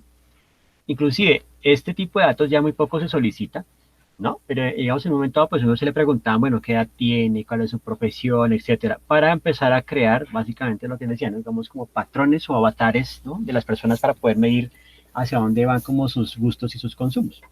¿Listo? Los datos son el nuevo suelo. Esto lo dice David McCandless. Y esto está basado pues en una frase que decía data is the new oil o el nuevo, digamos, petróleo, ¿no? Digamos que esta frase viene recogida pues de un trabajo, un escrito bien importante que se llama El shock del futuro, ¿no? Y esto, digamos que lo propone nada más y nada menos que un futurólogo que se llama Alvin Toffler, que ahorita, digamos, ya es ampliamente consultado, ¿cierto? Alvin Toffler, el shock del futuro, y él básicamente decía que la información va a ser la moneda de cambio, la información va a ser, digamos, la que permita regular las condiciones de vida, etc. ¿cierto? Y no solamente con él, también estaba otro gran pensador, ¿no? Que es François Lyotard, ¿no? Lyotard también en la condición postmoderna decía que la información iba a ser la moneda de cambio, ¿cierto? Digamos el tema de robar datos, etcétera, ¿no? Y las bases de datos abiertas, etc., iba a ser la economía que cambiaría el mundo. En fin, ahí vamos, ¿no? Y este es un gráfico de David McCandless que es bien bonito, me parece bellísimo. Y en este gráfico básicamente utiliza primero un esquema que es el gráfico de coordenadas polares o el gráfico por área radial, ¿cierto? Por radios, ¿cierto? Y ustedes van a notar que tiene como unos elementos particulares que son pues unas franjas de color, tiene unas letras y unos números, ¿no? Entonces digamos que las letras hacen referencia a el tipo de cultura. Entonces, por ejemplo, si es cultura japonesa, si es cultura hindú, si es nativa americana, si es africana, si es musulmana, asiática, etcétera, ¿cierto? Y los números hacen referencia, pues, a qué pasa, digamos, con ese color y qué representa, digamos, en cierta cultura. Entonces, por ejemplo, la ira, ¿cierto? Si representa, por ejemplo, la mala suerte, el balance, la belleza, ¿cierto? Entonces uno empieza más o menos como a rastrear. Entonces, por ejemplo, si nos vamos con un ejemplo concreto, ¿cierto? Entonces, por ejemplo, acá, ustedes ven que tenemos la letra A, inclusive arranca desde acá, ¿no? Digamos, la lectura empieza acá, entonces, por ejemplo, la A1.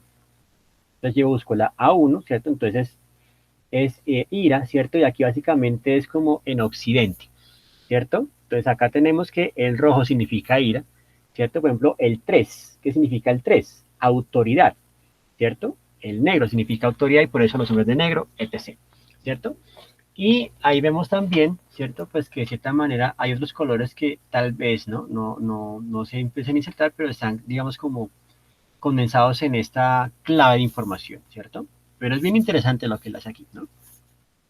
O esta otra que básicamente es como una medición, ¿cierto? A partir de un rastreo de los estados, ¿no? Digamos que ponían la gente en las bases de datos. Y aquí lo que se mide es cuáles son como los miedos que han habido en la sociedad norteamericana desde el año 2000 hasta el 2009. Obviamente al 2020 ya saltarán otros, ¿no? Pero por ejemplo aquí estaba el SARS o la gripe aviar, está la fiebre amarilla, estaba la gripe porcina, ¿cierto? Está, por ejemplo, también por si viene alguna colisión de asteroides, ¿no? Avispas asesinas, también está, por ejemplo, el tema de, eh, a ver, la fiebre de las vacas locas, ¿no? Etcétera.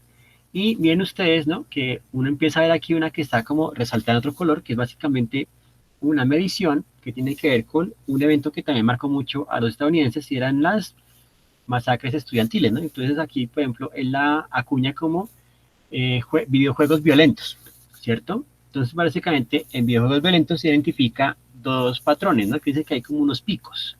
Los picos se dan entre abril y noviembre, ¿no? Entonces, cuando él empieza a mirar más la información, dice que en abril, digamos que ocurrió pues este evento fatídico que fue la masacre de Columbine, ¿cierto? Donde un par de estudiantes llegaron con unos rifles y empezaron pues a asesinar a sus compañeros de clase, ¿cierto? Y eso pues quedó una huella profunda.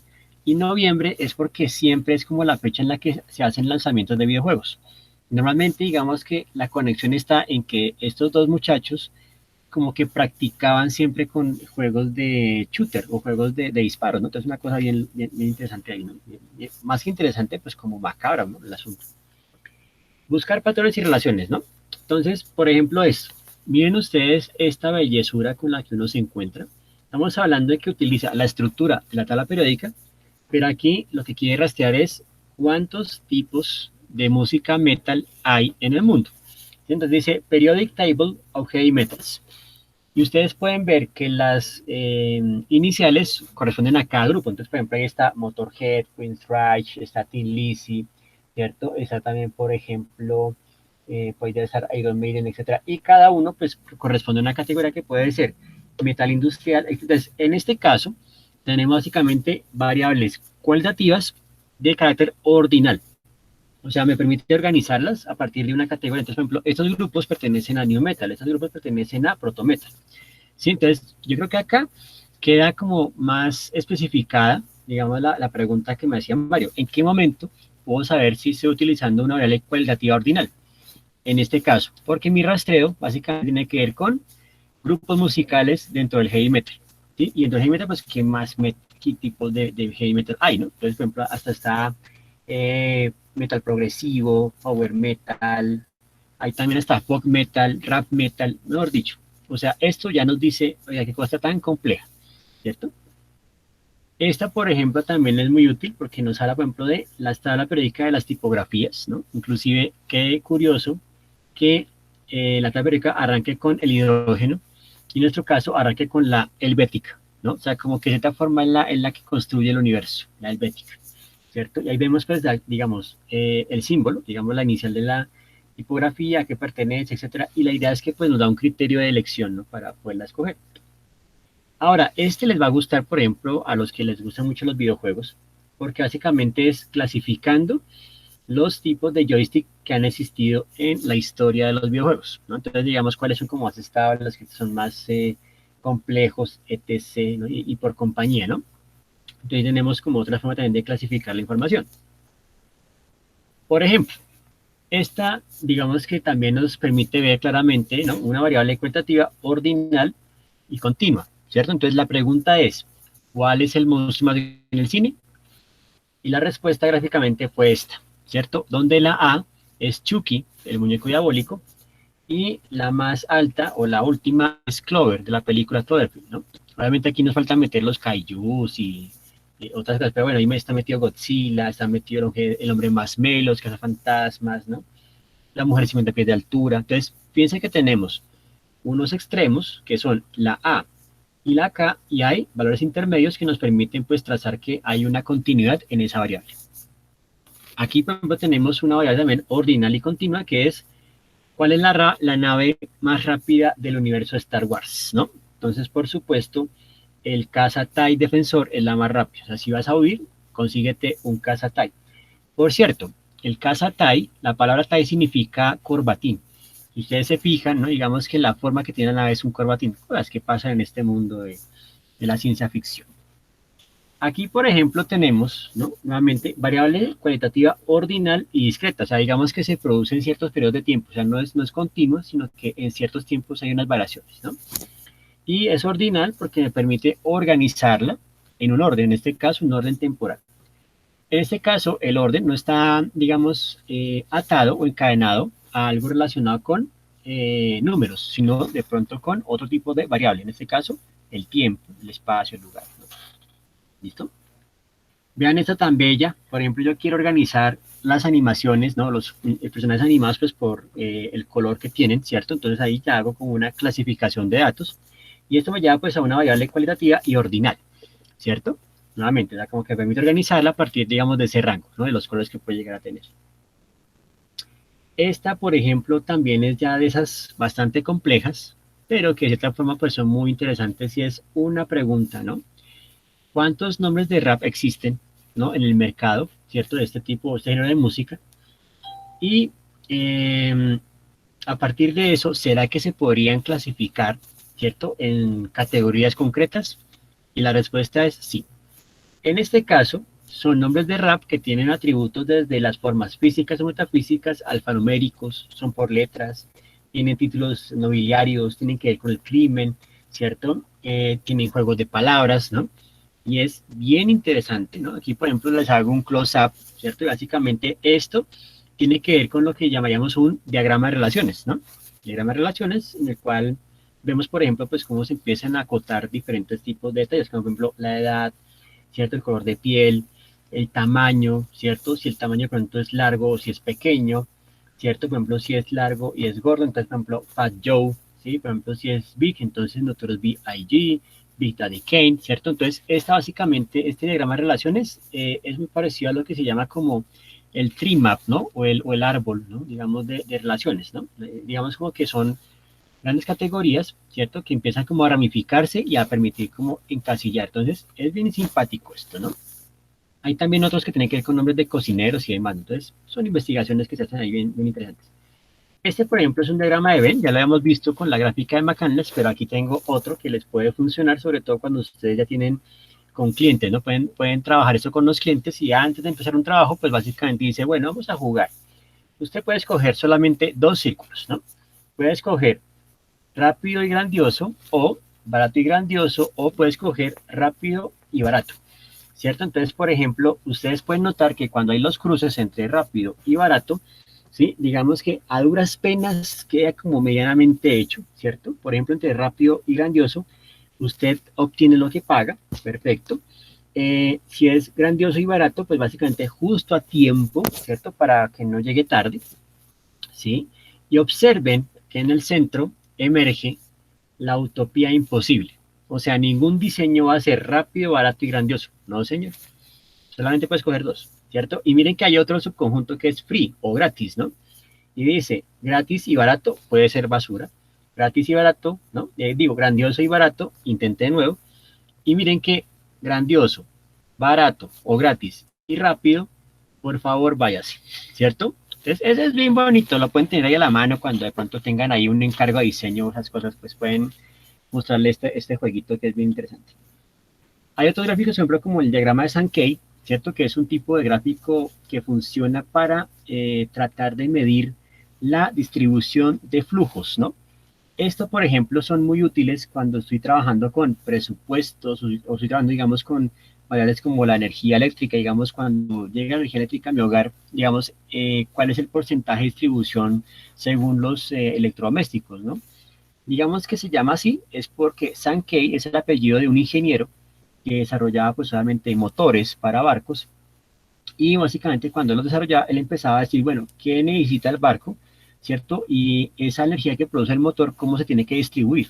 ¿Sí? Entonces ustedes pueden notar que siempre hay, ¿no? Como un punto de partida, que es un 100%, y lo otro es cómo se distribuyen esos flujos, ¿no? Cómo se distribuyen, digamos, esas cantidades. ¿Mm?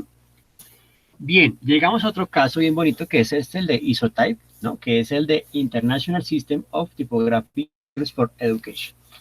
Dicho de otras palabras, básicamente es como un alfabeto visual, ¿cierto? Para tratar de plasmar o contar cierta información. Y esto, pues ya lo hemos hablado, lo había patentado, o digamos que lo pensó, lo desarrolló Otto Neurath, que es un sociólogo austríaco del Museo de Economía de Viena, y Gerd Ans, que es un diseñador gráfico alemán. Entonces, entre ellos dos, digamos que querían, ¿no? Digamos, encontrar un método, una manera de mostrar esa información a la gente que tenía muy poco acceso a la educación, o sea, que era como analfabeta, que de pronto ya más el tema de las imágenes, y eso hace que creen este tipo de gráficas, ¿no? Todas hechas con linóleo, todas hechas como grabado. Y aquí, por ejemplo, la pregunta es muy sencilla, ¿no? Digamos, ¿cuántos ferrocarriles o cuántos trenes hay en el mundo? Y más o menos, ¿no? Digamos, ¿cuántos han construido en vías férreas? Y estos son los primeros gráficos que empiezan a utilizar un recurso que es la clave de interpretación o la llave, ¿cierto? Y esta clave básicamente es cada uno de estos pedacitos equivale a tanto, ¿cierto? Y ya cuando uno hace la comparación, uno empieza a decir, ¿cierto? Digamos, pues hacia dónde apunta el asunto. Por ejemplo, esta gráfica nos habla de, fíjense las épocas, ¿no? 1820, que es primera revolución industrial, y 1880, que es la segunda revolución industrial. ¿Cierto? En ese punto, fijémonos pues en los 20, cuántas personas trabajaban, digamos, en la casa y cuántas en las fábricas, ¿cierto? Entonces fíjense que aquí la respuesta que yo quería encontrar es, bueno, al final, ¿cuántas personas trabajan en la fábrica y cuánto aumentó la producción de algodón? ¿Cierto? Entonces fíjense ustedes, ¿no? En el 1880 pues ya aumentó tanto que la cantidad de algodón creció descomunalmente, o sea, es una cosa impresionante, ¿no? Ahí vemos. Y ahí pueden ver como la clave. Entonces, digamos, cada símbolo azul representa 50 millones de libras de la producción total. Cada símbolo negro, ¿cierto? Digamos, este hombre representa a 10.000, digamos, servidores en casa. Y cada hombre rojo, ¿cierto? Significa 10.000 trabajadores de las fábricas, ¿no? Ahí vamos viendo. Este, por ejemplo, en ese entonces, ¿no? Esta gráfica hace, digamos, se publica en 1936, más o menos. Entonces, en ese entonces, ¿cómo estaba distribuido el mundo a nivel, digamos, de raza, ¿no? Digamos, como sí, digamos, como de genotipos, por así decirlo. Entonces, está, digamos, los asiáticos, ¿no? Los blancos, los hindúes, ¿no? Los afro, etcétera, ¿cierto? Entonces, ahí vamos o menos viendo, pues, la población, cómo se dividía en ese entonces. por ejemplo, cuántas muertes y fallecidos hay en Alemania durante un año, y miren que la gráfica va de 1911 hasta el 26, ¿cierto? Y en esta época, pues ustedes saben que ocurrió un evento que cambió, de cierta forma, radicalmente un poco el comportamiento de Europa, que era la Primera Guerra Mundial, o la Gran Guerra, ¿cierto? Y miren que cuando se llega a ese periodo, hay como una línea divisoria, ¿no? Esta línea básicamente establece que estas muertes están por fuera de este rango, porque acá lo que se mide son muertes naturales, ¿cierto? Pero en esta otra son muertes por causa de la guerra, ¿cierto? Y miren ustedes que cada uno de estos ataúdes equivale a 250.000 muertes, ¿no? Ahí pueden notar, entonces, este gráfico ya produce como un cierto nivel de impacto. O este otro, por ejemplo, para 1928, ¿cuántas personas creían en el comunismo? ¿Cuántas personas, digamos, en la religión católica? ¿Cuántas personas en? ¿Sí? Y este gráfico, por ejemplo, no sé si de pronto estará entre nosotros, pero si no, pues le mandaremos después esto a Carlos González, ¿no? Que Carlos, por ejemplo, está trabajando el tema de la religión, ¿no? Entonces, por ejemplo, acá, si estamos hablando de Bogotá, pues cuántas personas tienen o creen, digamos, en lo católico, o lo cristiano, etcétera. Entonces, a eso también puede servir, ¿no? Este tipo de asuntos. O, por ejemplo, este gráfico que me parece muy simpático y nos ayuda a corroborar de forma científica, ¿cierto? ¿Cuántos años puede llegar a tener una tortuga? Miren la respuesta, mis queridos discípulos. Carlos Planton miente, ¿no? Nemo sí sabe la respuesta, recuérdense, ¿no? Que digamos, le preguntan a Chico Crush, ¿no? Chico Crush, ¿cuántos años tienes? 150 años, chico, y sigo joven, ¿sí o no? Entonces, ahí está la respuesta. Y miren quién vive menos, el insecto, ¿cierto? En este caso, fíjense que la pregunta está relacionada con la duración de los animales, ¿cierto? Y fijémonos que la gráfica nos habla, inclusive fíjense que acá como que varía un poco la escala, ¿cierto? Porque obviamente pues todo el formato no alcanza para medir, ¿no? Los años que vive la tortuga, inclusive miren que vive más que la ballena o el elefante, ¿no? O sea, claramente nos da la respuesta concreta. Bueno, vamos rápidamente con Nigel Holmes, que es otro de los diseñadores también invitado en la sesión de hoy. Nigel Holmes es un diseñador británico. Él trabaja mucho pues con diseño de información, tiene un par de textos sobre eso y trabaja también pues con infografía. Entonces él va a ser un invitado frecuente en la clase, o sea, ya lo vamos a ver varias veces, ¿no? Pero bueno, él empezó pues en Sunday Times Magazine junto a Brian Haynes, ¿no? Que es otro también importante personaje en el periodismo inglés. También pues trabajó con Peter Sullivan, que es clave en la infografía, más adelante lo hablaremos. Y trabaja pues con Spot Illustrator, New York Times, Discover, Details y otras publicaciones, ¿no?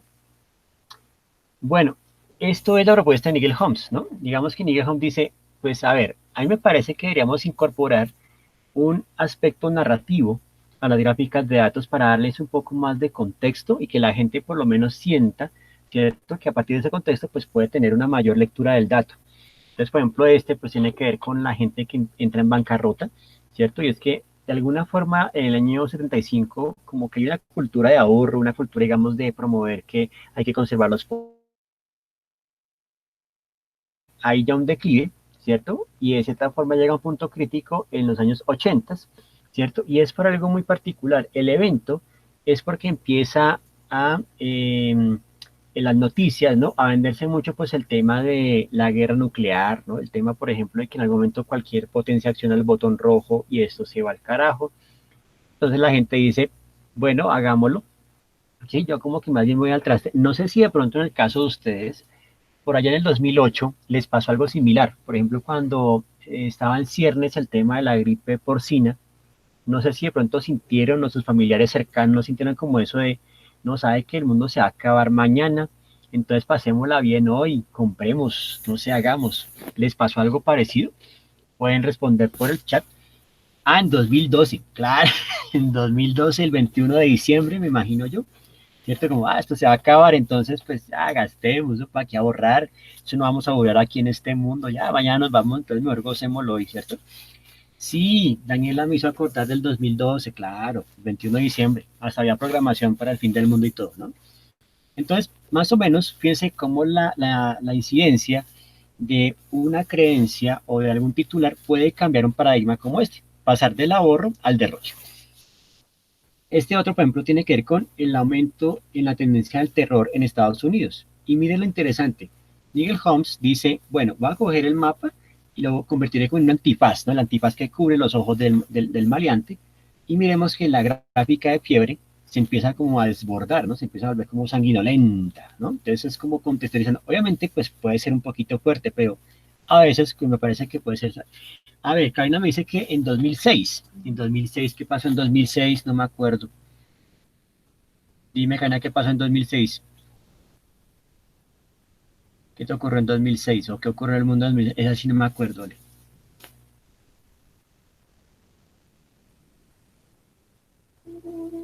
Bueno, ahorita me cuentas qué pasó en 2006 para cortar. Bueno, sí, entonces yo creo que esta gráfica que estamos viendo sin duda nos puede servir para reflejar lo que está pasando en este momento tan álgido en los últimos días y pues en los últimos años, ¿no? Esta, por ejemplo, me parece que es un hit porque básicamente hace pues una mirada al tema de la seguridad social.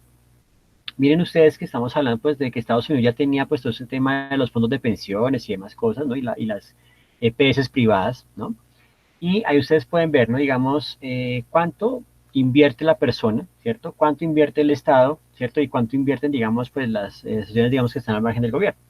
Y miren que estas gráficas de barras están como si fuesen pacientes, ¿no? Como que están en un delicado estado de salud. Y en este caso, pues hablamos de los gastos médicos, ¿no? ¿Qué tantos gastos tiene que asumir el Estado, las asociaciones, digamos, independientes y, por supuesto, la persona, ¿no? Digamos, el usuario final, ¿no? En fin. Estas son simpáticas, ¿no? Por ejemplo, esta, digamos, obviamente como yendo a la quiebra, y eso tiene que ver pues con bancarrotas, ¿no? Digamos, particulares. Fijémonos que aquí utiliza mucho el diagrama cartesiano. Según el diagrama cartesiano, ¿cierto? Lo que está por debajo del eje X, ¿cierto? Es negativo. Entonces, por esa razón, si se dan cuenta, la sombra es la que hace aquí la estadística, porque está en negativo. Entonces, a mí me parece que es un gráfico que es muy útil y me parece pues que logra como dar sentido al asunto. Bueno, preguntas aquí importantes o elementos claves, ¿no? Cuando yo desarrollo un gráfico, ¿cierto? ¿Qué debo mostrar? Pues básicamente debo mostrar primero las 10 variables relevantes para el tema en cuestión, ¿cierto? Entonces, por ejemplo, vimos la de Joseph Minar, que habla, por ejemplo, de, bueno, soldados que salen, soldados que llegan, temperaturas expuestas, recorrido, ¿cierto? Ahí muestra las variables que estoy buscando. Permitir la comparación, ¿cierto? Es decir, visualizar de manera rápida el impacto de los datos, ¿cierto? Sobre esas variables. Ayudar a la clasificación de información, por supuesto, y se debe evidenciar que hay una correlación en lo que yo estoy midiendo, ¿cierto? Entonces, básicamente, bueno, ahí estamos viendo cómo esto incide en el comportamiento de la persona o esto incide en la situación, etc., ¿no? Entonces, son como puntos que tengan en cuenta. Eso los propone Alberto Cairo en un texto que después visitaremos más adelante, que es el de El arte funcional, ¿no? Y aquí llegamos pues a estos ejemplos que son bien interesantes. Por ejemplo, fíjense en esta gráfica donde tenemos como en forma general un pie, ¿cierto? Estamos hablando de la huella de carbono, ¿cierto? Entonces, digamos, ¿qué países están generando emisiones de huella de carbono a nivel global? ¿Cierto? Y ahí ustedes pueden ver que se utiliza pues el gráfico de área, ¿cierto? O de burbujas, ¿cierto? Donde el tamaño pues nos habla también pues de un tipo de total de emisiones, ¿no? En términos de toneladas, ¿no? Y lo interesante es cómo lo conecta, cómo lo lleva pues al tema de una parte del cuerpo como lo es el pie, ¿cierto? Y lo hace pues bastante significativo y son bastantes datos, ¿no? O sea, en un espacio tan reducido.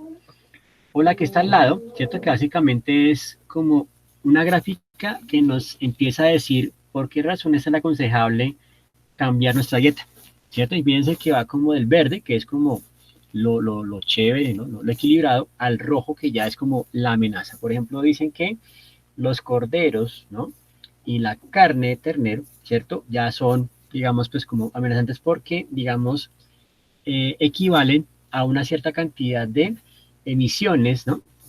Que puede producir un vehículo, ¿cierto? Cuando anda, ¿sí? Entonces, digamos, uno no cree, pero digamos que esas cosas pues pueden producir esa clase de impacto, ¿no? Entonces ahí tenemos, digamos, pues como una forma, y además fíjense que utiliza términos que empiezan a ser como familiares, ¿no? Entonces, digamos, la huella de carbono de un vehículo, ¿cierto? Entonces acá, por ejemplo, las millas conducidas por 4 onzas consumidas, ¿no? Entonces, ¿cuántas millas puede consumir un vehículo si yo como, por ejemplo, cordero? Miren todas las que puede consumir, ¿no? ¿Cierto? Entonces, y además que está en rojo. Entonces, este tipo de gráfica básicamente nos invita o nos lleva pues como a tomar una decisión y es, oiga, esto es importante, no hay que cambiar tus prácticas, ¿no? Digamos, de consumo, ¿cierto? Y ahí viene pues un tema que puede ser muy chévere. O por ejemplo este que lo encontré en un sitio que se llama cuarentenavisual.com, ¿cierto? Y es un lugar que se llama errea.com, ¿no? En este sitio o en este portal de noticias hicieron básicamente eso tan particular, por ejemplo, desde cuando empezaron a hablar, por ejemplo, del coronavirus en las portadas o en la primera plana de la prensa. Uno puede hacer ese rastreo, uno puede coger, digamos, los periódicos, ¿cierto? Y básicamente decir, bueno, cuántos titulares van como a noticias malas y cuántos a noticias buenas, ¿cierto? Y ahí uno empieza a establecer ya una medición, ¿cierto? Entonces, en este caso, se basa más en una investigación empírica o fenomenológica del asunto, ¿cierto? Acá, por ejemplo, cuántas bibliotecas o cómo se sirven las bibliotecas pues, según, digamos, el área construida, ¿cierto? Entonces es bien interesante el ejercicio y hay más ejercicios. Entonces, van a buscar esto, cuarentenavisual.com. Les puede servir como miradita bien, bien interesante este asunto. Esta que me parece genial, y esta la habíamos visto en la introducción de la clase, me imagino que ya se acordaron, ¿cierto? Entonces quiere decir que tuvo el efecto esperado. Si se acordaron, es porque la gráfica quedó en sus mentes. Y eso es lo que importa muchísimo al momento de hacer también un database, ¿no? Que de cierta forma tenga recordación. Esto lo hace Jaime Serra, que es un infografista, artista plástico, ¿cierto? Y de cierta manera pues ha trabajado con muchos periódicos, ¿no? Entre ellos digamos el mundo.es, ¿no? El País, etcétera. Y esta pues digamos que nos ayuda a entender pues cómo se mide el valor del salario mínimo. Entonces digamos quiénes ganan más de lo promedio, quiénes están en el promedio y quiénes son los que ganan menos, ¿no? Y escoge el pan porque de cierta forma el pan es como ya un alimento que está en muchas casas, en muchos hogares, ¿no? Y es como bastante acertado el asunto. O sea, aquí me parece que es un gráfico que, como decimos coloquialmente, le pegó al perrito, ¿cierto? O sea, me parece que funciona bastante bien y es muy interesante esa propuesta. Esto me imagino que también lo habrán visto en algunas cafeterías o en algunos lugares, digamos, de venta de café, para mostrarle al usuario, ¿cierto? ¿Qué lleva cuando escoge, por ejemplo, un espresso, ¿cierto? Entonces, un espresso básicamente es el café, pues, al 100%. Si ya lo elige, digamos, pues, como americano, ya tiene cantidad de agua y espresso, etcétera, ¿no? Inclusive, fíjense que ya uno como que pocas veces decía, deme un tinto, no, deme un americano, ¿cierto? O deme un macchiato, ¿cierto? Ya uno empezaba como a complicar el argot y esto pues más o menos es para indicarle al usuario, ¿cierto? Al consumidor, pues qué es lo que está llevando en este momento. Porque cuando uno ya ve el vaso servido, pues va a ser muy difícil ver la mezcla, ¿no? Ahora, también podríamos hacer ejercicios que parecen triviales como este, que es, por ejemplo, ponerse a leer un par de novelas o un par de libros de política y empezar a medir cuántas veces se repite la palabra Bush, cuántas veces se repite nuevo, cuántas veces se repite liberal, tiempos, etcétera. Entonces, ahí básicamente vamos viendo el asunto, ¿no? Y es un ejercicio interesante, además, pues técnicamente hablando, utiliza este efecto que me parece muy, muy particular, como un efecto de Strut o 3D, ¿cierto? Pero es decir, es un ejercicio como de paciencia porque es ponerse a leer un par de libros y empezar a mirar, pues, cuántas veces se repiten las palabras, ¿no? Bueno, no sé cuántos habrán visto esta serie, Dexter, que es como un asesino serial que trabaja con la policía, ¿cierto? Pero alguien dijo, oiga, me gustaría hacer un database sobre esta serie, ¿cierto? Y me imagino yo el trabajo de campo, ¿no? Empezar a recolectar las muestras, ¿cierto? Y ver capítulo a capítulo, ¿cierto? Pues qué le pasa a cada víctima en el episodio. Ahí vemos pues inclusive elementos tan fuertes como la mancha de sangre, vemos por ejemplo las muertes que se producen durante la serie, etc., ¿no? Entonces dice, ¿no? Dexter, el asesino justiciero favorito de muchos, es el protagonista de esta infografía. Y más que infografía, hablamos de infograma. Ya les explicaré la diferencia, pero por ahora dejémoslo en infograma. En ella se pueden ver, entre otros datos, la manera en que le quitó la vida a cada una de sus víctimas. O sea, es un trabajo interesantísimo, ¿no? Como por ejemplo, las muertes de Walking Dead. O sea, el que se ponga a hacer eso es un plan, ¿no? Pero es decir, son datos como con un carácter muy distinto. El ataque de los drones, ¿no? Fíjense que acá, por ejemplo, el titular me parece que es muy efectivo porque hace referencia pues a una película, el ataque de los clones de Star Wars, por supuesto. Y acá quiero que vean algo y es cómo la cifra o el database está visto a partir de la repetición modular, o sea, se repite el misil, ¿cierto? Tantas veces para indicar más o menos el número de muertes. Entonces, no solamente está el número indicado, sino también está el impacto producido, ¿cierto? Y eso es lo que importa. Cuando yo veo esto, es cuando digo, uy, carajo, sí, eso es harta gente. Porque muchas veces el número pasa de largo. Y el número me parece que es como quitarle la condición misma de la información o de su valor, ¿no? Básicamente, pues, no sé si ustedes lo han sentido cuando, por ejemplo, pasan diciendo ahorita en noticias, ¿no? Las personas fallecidas como si fueran un número, o sea, como si fueran simplemente un parte, digamos, como de un inventario, ¿no? Entonces, eso es como quitarle un poco como el aura a la cosa, ¿no? Entonces, cuando yo le doy forma, ¿cierto? Ya le estoy devolviendo o le estoy dando como esa aura o ese protagonismo que hace que se produzca el impacto visual. Esta, por ejemplo, ¿no? Digamos, ¿cuánto es el incremento, ¿cierto? Digamos, de prisioneros digamos, en Estados Unidos, ¿no? Y miren que acá las barras, ¿no? Que son comparativas, se están construyendo a partir, digamos, ¿de qué? Digamos, la reja, ¿no? Y como hay partes de la reja que se están coloreando, otras que quedan como en gris, ¿no? Entonces me parece que es muy acertado. Y estos gráficos que estamos viendo acá son parte de una publicación, una revista que se llama, ya les pongo aquí en el chat, Good Magazine, ¿no? Entonces Good Magazine también es otro referente bien interesante para mirar, digamos, gráficas de datos. Ahí está, ¿no? Por ejemplo, el siguiente que vamos a ver es, por ejemplo, cuál es el valor de la hora de trabajo en ciertos países, ¿cierto? Y miren ustedes que acá se utiliza la llave de interpretación, o sea, ¿cómo tengo que leer este gráfico? Entonces, en la llave me dice, bueno, en negro está el país, ¿cierto? Aquí, por ejemplo, está más o menos las horas de trabajo, ¿cierto? Que se trabajan anualmente, ¿cierto?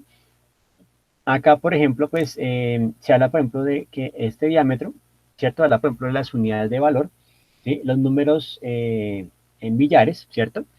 Y actualmente, digamos, qué pasa en el capital, ¿no? Entonces, por ejemplo, acá, según esto, Luxemburgo es la que tiene mejor valor en la hora, ¿cierto? Le sigue Noruega, le sigue Suecia, Holanda, ¿cierto? Por acá está México y miren ustedes, pues, que no aparece en nuestro país, ¿no? Pero bueno, son mediciones que estamos viendo ahí. Y lo interesante es que se utilizan metáforas o formas visuales que hacen que sean como atractivos los gráficos. Este otro, por ejemplo, es sobre la evolución del celular. Entonces, ¿qué pasa, por ejemplo, de estos que eran ya grandísimos, con una batería enorme y que tienen muy pocas prestaciones, a unos que son más livianos y tienen más prestaciones y pueden caber en nuestro bolsillo? Pues eso va a ser un dato muy importante, ¿no? La evolución del celular, ¿no? O este otro, por ejemplo, que es sobre la energía vampiro, que es esa energía que, por ejemplo, está, ¿no? Digamos, cuando está en rojo pasivo es porque, digamos, que ha prendido el LED del televisor o que ha encendido, por ejemplo, algún aparato, lo tengo conectado, no lo prendo, pero está conectado, eso, de otra forma, es energía pasiva, ¿cierto? Y también, pues, está la línea azul, que es cuando, de cierta forma, sigue consumiendo más energía, o sea, digamos que nunca para, o sea, si uno quisiera ahorrar energía, tocaría desconectar equipos por la noche y volver a reconectar por la mañana. Entonces, digamos como una práctica muy particular. Pero pues en nuestra vida de diseñador tenemos que estar conectados todo el tiempo. Esta me parece muy, muy chévere y es nuevamente el tema de las bancarrotas de bancos, ¿no? Digamos como unas grandes que fueron muy registradas en la historia. Y miremos acá que lo interesante es que utilizan una metáfora, en este caso pues hablando de los barcos, ¿no? ¿Por qué barcos y no aviones o trenes? ¿No? Porque los barcos, digamos que pueden transportar una cierta cantidad, ¿cierto? Y cuando se unen con toda. O sea, no hay forma de salvarlos, ¿cierto? Entonces ahí tenemos que el tamaño del barco hace referencia a la cantidad de dinero perdida. Y acá pues tenemos un eje que es los años en que sucedió eso, ¿no? Entonces yo creo que cuando ustedes ven este gráfico, a uno lo invita como a leerlo, ¿cierto? Ya como que es de forma, oye, me está hablando de bancos, pero utiliza otro recurso que es, ¿no? Traído como del tema del mundo de los barcos. Entonces, genial. O sea, esta gráfica también es donde uno dice, oiga, qué buen concepto, qué buena narrativa y qué buen criterio de uso de formas, ¿no? Entonces, es cuando uno empieza a decir, esto tiene sentido, ¿cierto? Y si lo hubiéramos puesto en las barritas de Tufte, ¿cierto? Así todas minimalistas, pues yo creo que no tendría el mismo impacto y realmente no invitaría a la lectura. No sé cuántos de los aquí presentes o de las aquí presentes, creo si las discípulas, han visto, por ejemplo, el periódico La República. ¿Alguno de ustedes por casualidad se ha topado con ese periódico, La República?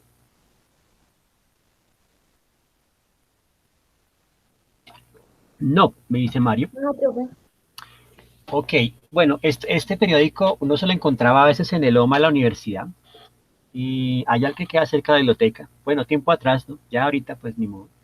Y pues yo era los que me gustaba ver ese periódico porque las páginas estaban pensadas más para economistas que para usuarios o lectores comunes, ¿no? Entonces, digamos que medía índices de valores en la bolsa, los índices de adquisición de las empresas y demás, ¿no? Entonces, muchas veces como que los gráficos se piensan y son o lucen bien, pero como que el público objetivo es básicamente esas personas, o sea, como que la República ya saben que el target o el público objetivo son empresarios, ¿no? Entonces, a veces uno, cuando se encuentra con estas cosas, cuando uno dice, oiga, me está tratando chévere, o sea, me está invitando, ¿cierto? Inclusive ya me provoca como hablar o buscar este relato, digamos, desde el punto de vista más serio, o en un paper más académico, ¿cierto? Porque ya me invito, ya me engancho con el tema. O sea, ya como que me interese por el tema simplemente por su metáfora visual. Igual que esto, ¿no? Por ejemplo, los fármacos que se venden en Estados Unidos, las drogas que se venden, ustedes saben que, digamos, Estados Unidos es una cultura que vive como muy centrada en la producción, ¿no? Y el tema de estar como en el afán, ¿no? Digamos, de seguir manteniendo este sistema.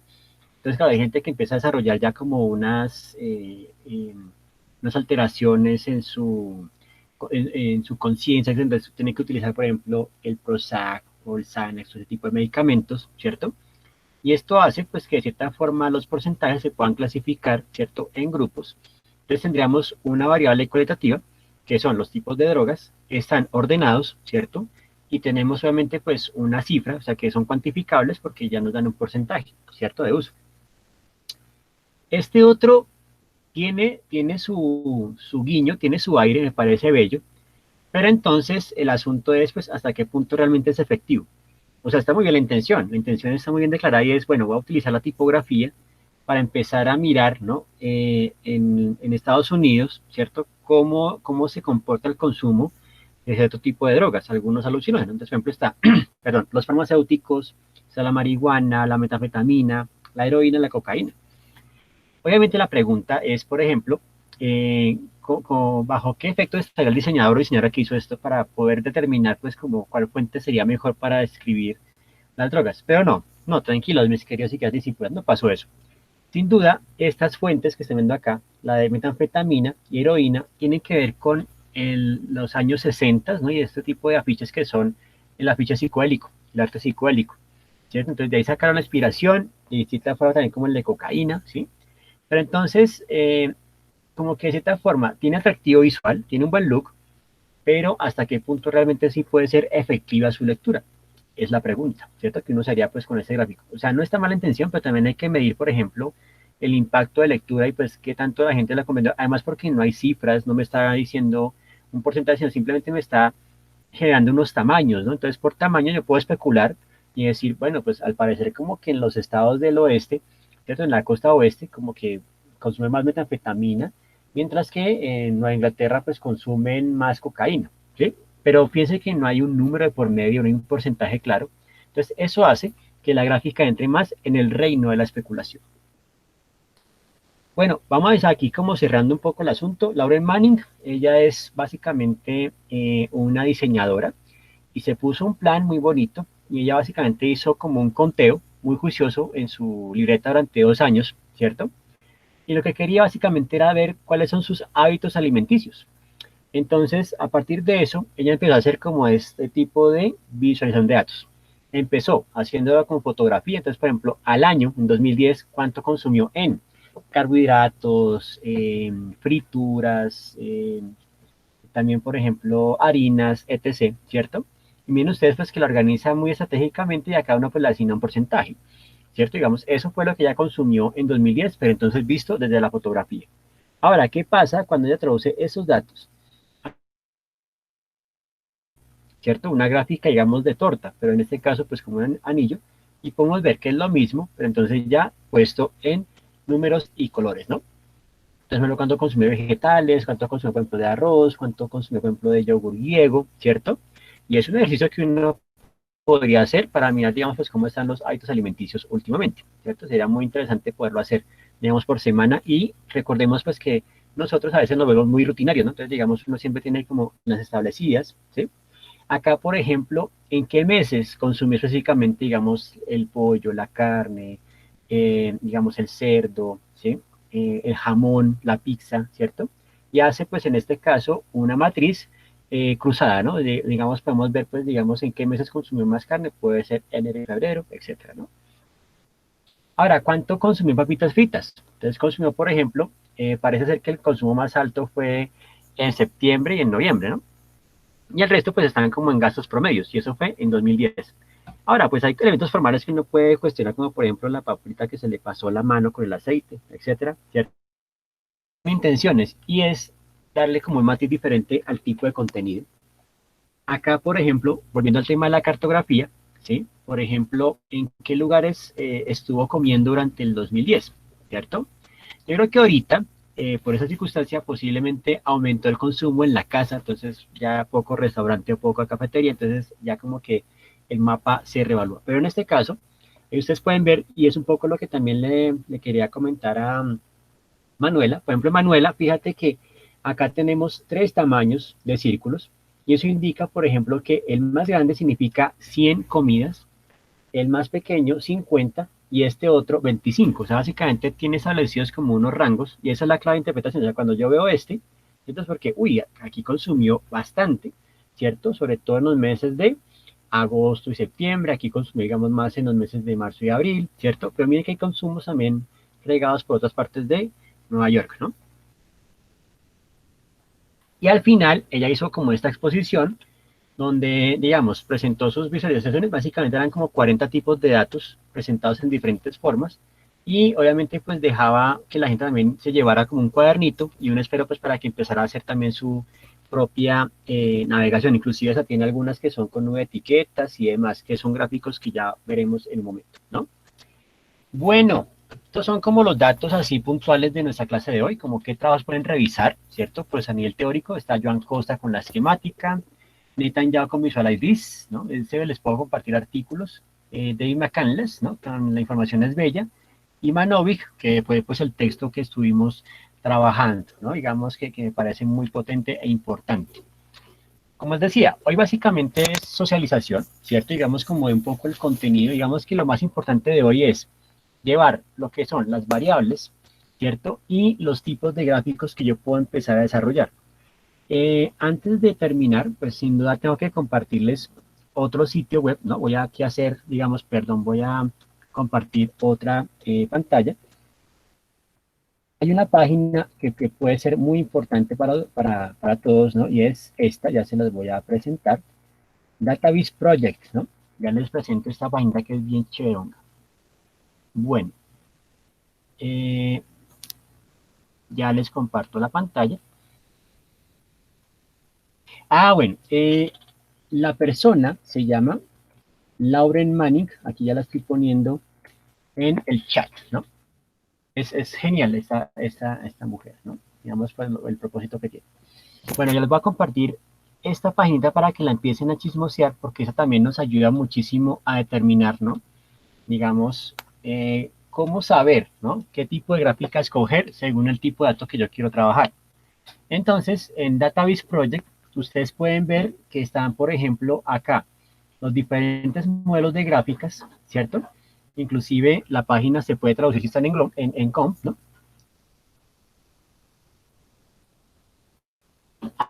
Sí, por acá con Martina ya te despejo tu duda, pero sí, yo te recomendaría cambiar de tema a menos, ¿no? De que podamos hacer algo con el tema de gatos, ya te comento. Entonces, por ejemplo, ustedes miran aquí que hay bastantes modelos, ¿no? De gráficas de datos, de database, y lo chévere de esta página es que, por ejemplo, ustedes eligen, bueno, yo quisiera irme con un tree map, ¿cierto? Entonces, cuando aquí que me lo traduzca, ¿cierto? Entonces, por ejemplo, el tree map o el gráfico de árbol, ¿cierto? Digamos que funciona mucho como para este tipo de cosas. Tiene que ver, por ejemplo, con eh, aumentos en el consumo o, por ejemplo, el tree map se aplica muchísimo y puede funcionar, digamos, para medir las noticias en la primera plana de un periódico, ¿cierto? Eso es un tree map, ¿cierto? Que están como interrelacionadas unas con otras. Por ejemplo, inclusive él acá les brinda a ustedes algunos ejemplos. Por ejemplo, valga la redundancia, aquí mencionando mucho el ejemplo. ¿No? En fin, ahora, hay otra manera también de navegarla y es, por ejemplo, por función. Entonces dicen, bueno, yo quiero buscar gráficas que me permitan hacer comparación. Listo, él aquí te arroja como qué gráficas te pueden funcionar para hacer comparación. O, por ejemplo, no, yo quiero, digamos, entrar más bien en alguna que me produzca correlación. O sea, quiero buscar correlación. Entonces, por ejemplo, tenemos el dendrograma, digamos, la genealogía, ¿no? Digamos, el gráfico de dispersión, ¿sí? La línea de tendencia, el mapa de conexiones, ¿no? O sea, hay unas que son más complejas que otras, pero aquí ya pueden tener, digamos, pues como un primer acercamiento, ¿cierto? Digamos, pues dependiendo de eso. Por ejemplo, yo quiero otra que sea, que digamos, tenga que ver con eh, distribución. Pues bueno, aquí tenemos pues el tema de distribución, ¿cierto? En fin, entonces esta digamos que nos puede ayudar como un primer acercamiento para determinar pues con qué tipo de gráficas podemos ir, dependiendo pues la cantidad de datos. Bien, entonces volviendo aquí a mi querida Marta Elena, entonces por ejemplo yo te decía, listo, me acuerdo que del gato tú habías escogido como 6 categorías inicialmente, pero entonces digamos que acá tú dices, bueno, yo quisiera seguir trabajando el tema de los gatos porque me interesó. Y eso nos lleva entonces a lo siguiente. Por ejemplo, en el lugar donde estás, ¿cierto? Tú me hablas que, por ejemplo, la mayoría, digamos, de residentes tienen, digamos, pues como gatos, como criollos, ¿cierto? O gatos como el del entorno. Pero ¿hasta qué punto habría posibilidades de saber, por ejemplo, en toda la ciudad, ¿cierto? ¿Cuántos gatos habría? ¿Sí? Y digamos en dónde se pueden concentrar la mayor cantidad de gatos, dónde hay menos, etc. Entonces, si de cierta forma, ¿no? Se pueden construir las herramientas para encontrar la información, podríamos continuar con el tema de los gatos. No hay ningún lío, pero entonces ya tendríamos que llevarlo pues como a nivel más local, por ejemplo, ¿sí? Si quisiera seguir trabajando en ese tema. Pero entonces ya pues tú tienes otros intereses planteados inicialmente, porque recuerda que la intención es encontrar, digamos, pues como construir un proyecto. ¿Sí? Entonces, digamos que en el caso de gatos, sí hay una problemática y es que de cierta manera pues a veces uno llega a ver, ¿no? Que hay como muchos gatos en abandono o en condiciones digamos pues como de insalubridad impresionantes. Entonces tú dices, bueno, yo quisiera desarrollar pues toda una indagación, ¿no? Digamos hacer como una recolección de datos para empezar pues a mirar digamos cómo poder transformar digamos esta problemática. Y eso puede ser. Entonces, igual, la idea es que yo creo que te lo tomes con calma y de pronto el jueves, cuando hagamos los talleres, ya empezamos a ver pues mejor por dónde podría ser el asunto. Pero ahí tendremos que mirar esa opción. Bien, entonces espero que esta paginita también les sirva. Sí, sí, entonces digamos que tómatelo con tiempito, digamos que tenemos de aquí al jueves para mirar, ¿no? Pero digamos sí que ya cada uno ya tiene pues como un tema, ¿no? Digamos pues Ángela ya tiene su tema del fast fashion, entonces perfectamente ya podemos ver aquí cómo se empiezan pues a desplegar otras opciones, ¿no? Frente al tema de consumo y cómo pues producir la herramienta de recaudación de datos, ¿no? Igualmente, digamos, Manuela y el consumo responsable, ¿sí? Alejandra Vargas, por ejemplo, con el tema de los dominicos, ¿no? Ahí ya vemos inclusive, pues, cómo podríamos empezar a capturar, ¿no? Ah, chévere. Sí, por ejemplo, Marta Elena, ese puede ser un tema muy bacano. El de las artesanías en Colombia me parece buen tema y ahí pues nos podemos llevar a ver cifras, por ejemplo, desde artesanías de Colombia y otras fuentes, ¿no?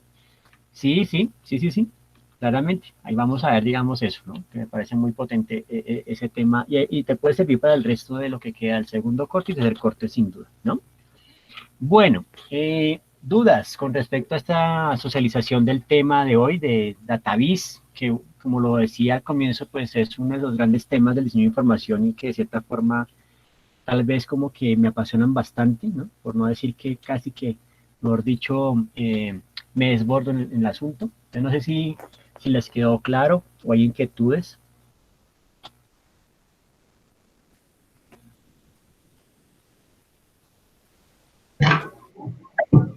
Profe, Sí, y espere, usted mostraba como dos ejemplos, uno de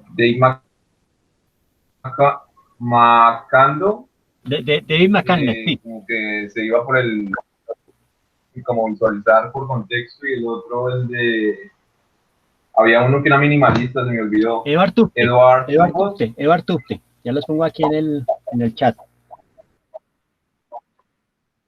y a este ejercicio como hacia cuál nos estamos inclinando, más hacia No, nos inclinamos más Dave Macando. a Dave McCann, o Nigel Holmes, porque la idea es que nosotros invitemos a las personas, sea cual sea su condición, a que lean los gráficos y que a partir de eso pues empiecen, digamos, como a no sensibilizarse, pero sí por lo menos tener conocimiento de causa y poder tomar mejores decisiones frente a las cosas que están ocurriendo o frente a otras cosas. Entonces, es que el de Tufte, si bien es minimalista, la cuestión es que no genera recordación, no genera, digamos, como empatía, no genera conexión alguna, mientras que el de McCandless y el de Nigel Holmes pueden llegar a tener pues ese componente narrativo que te permita, digamos, como generar recordación y al mismo tiempo también invitar a que la gente lo comparte y lo difunda. Por ejemplo, eso es lo que queremos en la clase, o sea, nos inclinamos más por esos gráficos más humanistas, como más que, como más visuales, mejor dicho. Listo, profe. Gracias. Excelente. No, sí, Marta, yo entonces envíenme la grabación, les paso el vínculo para que la puedan repasar y mirar nuevamente con calma. Entonces, para el día jueves, mis queridas discípulos y mis queridas discípulas, vamos a trabajar entonces dos software o dos programas. Por un lado, vamos a trabajar con Illustrator, una herramienta que va a ser muy poderosa en este asunto, y el otro lo vamos a trabajar con Tableau. Tableau, ya les pongo aquí la indicación, Tableau. Tableau, ¿no?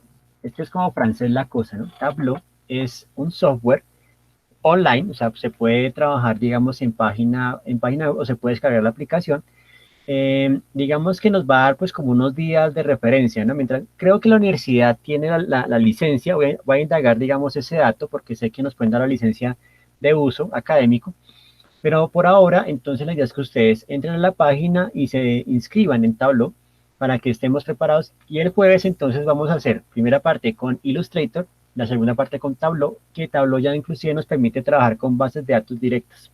¿Listo? Entonces ya les diré oportunamente cómo hay que preparar el taller, ¿cierto? Para que nos funcione y tengamos pues como las herramientas y a partir de esas dos herramientas también nos demos cuenta de cuál puede ser ya como el enfoque del tema que están trabajando. Entonces yo creo que con la información que les brindé hoy, ya tienen como de pronto, primero yo sé que estamos como en esa sobrecarga informativa, son muchos datos el día de hoy, muchos referentes, ¿cierto? Entonces cuando de pronto ya los empiecen a decantar, ya podrán de pronto enfocarse así, bueno, yo me inclino por este tema, de pronto hay algo que me parece importantísimo, por ejemplo, Alejandra Sierra puede hablar de la cantidad de casos registrados, ¿no? Paranormales últimamente, pues no solo en Estados Unidos, sino en Colombia o en Sudamérica, por ejemplo, o hablar, pues, digamos, de cuáles son como los mayores sustos que se ha pegado a la humanidad o en Colombia, cuáles son los mayores sustos, ¿no? Ahí ya pueden haber como diferentes, digamos, relaciones o factores que pueden empezar a medir, ¿listo? Bueno, entonces, pues, no sé, ¿qué otra inquietud hay? ¿Qué otro comentario? Bueno, como les decía, este para mí es uno de los grandes temas, ¿no? Entonces es muy bello, muy bonito para que lo tengamos en cuenta. Y entonces, pues por lo pronto creo que no hay inquietudes por el momento. Igual las pueden seguir guardando y las podemos traer el jueves, ¿no? En dado caso, escribir antecitos, ¿cierto? Pero entonces ya con esto damos inicio a lo que va a ser segundo corte. Que por un lado, pues tenemos lo que va a ser, ¿no? El tema de database, gráfica estadística, luego tendremos línea de tiempo, luego tendremos gráfica instruccional y eso nos va a dar pues ya como unos primeros componentes del corte. Y al mismo tiempo vamos construyendo lo que va a ser como el brief de diseño, o sea, ya establecer una problemática que el diseño de información nos puede ayudar a transformar. Eso lo hablaremos entonces también el próximo jueves, ¿cierto? Para que tengamos de claridad con eso. Pues si no hay más, ¿no? Si no hay más preguntas o dudas, entonces, pues un placer estar con ustedes acompañándolos en esta tarde tan particular. Gracias por permitirme llegar a sus hogares a través de esa frecuencia disruptiva, frecuencia, digamos, presencia mediada. Y les deseo la mejor de las energías y nos veremos entonces el día jueves muy a las 10:15 para empezar entonces con estos dos talleres de Illustrator y Tableau. Cualquier duda, no duden en escribirme y más tarde entonces les comparto el vínculo de la grabación para que la puedan volver a repasar. Por lo pronto, un gusto, larga de prosperidad y nos veremos entonces el día jueves. Listo, profe, Gracias, gracias. profe. Chao. Listo pues, chao. Chao. Chao, gracias a ustedes por la buena energía a disposición. Un fuerte abrazo. Y gracias, mi querida María, ya recibí todo el pack, ya ahorita lo voy a degustar con todos los poderes, entonces ahí ya te contaré. Perfecto, profe, muchas gracias. Vale, a ti. Bueno, que estén muy bien. Igualmente, profe. Chao, mi querida Alejandra.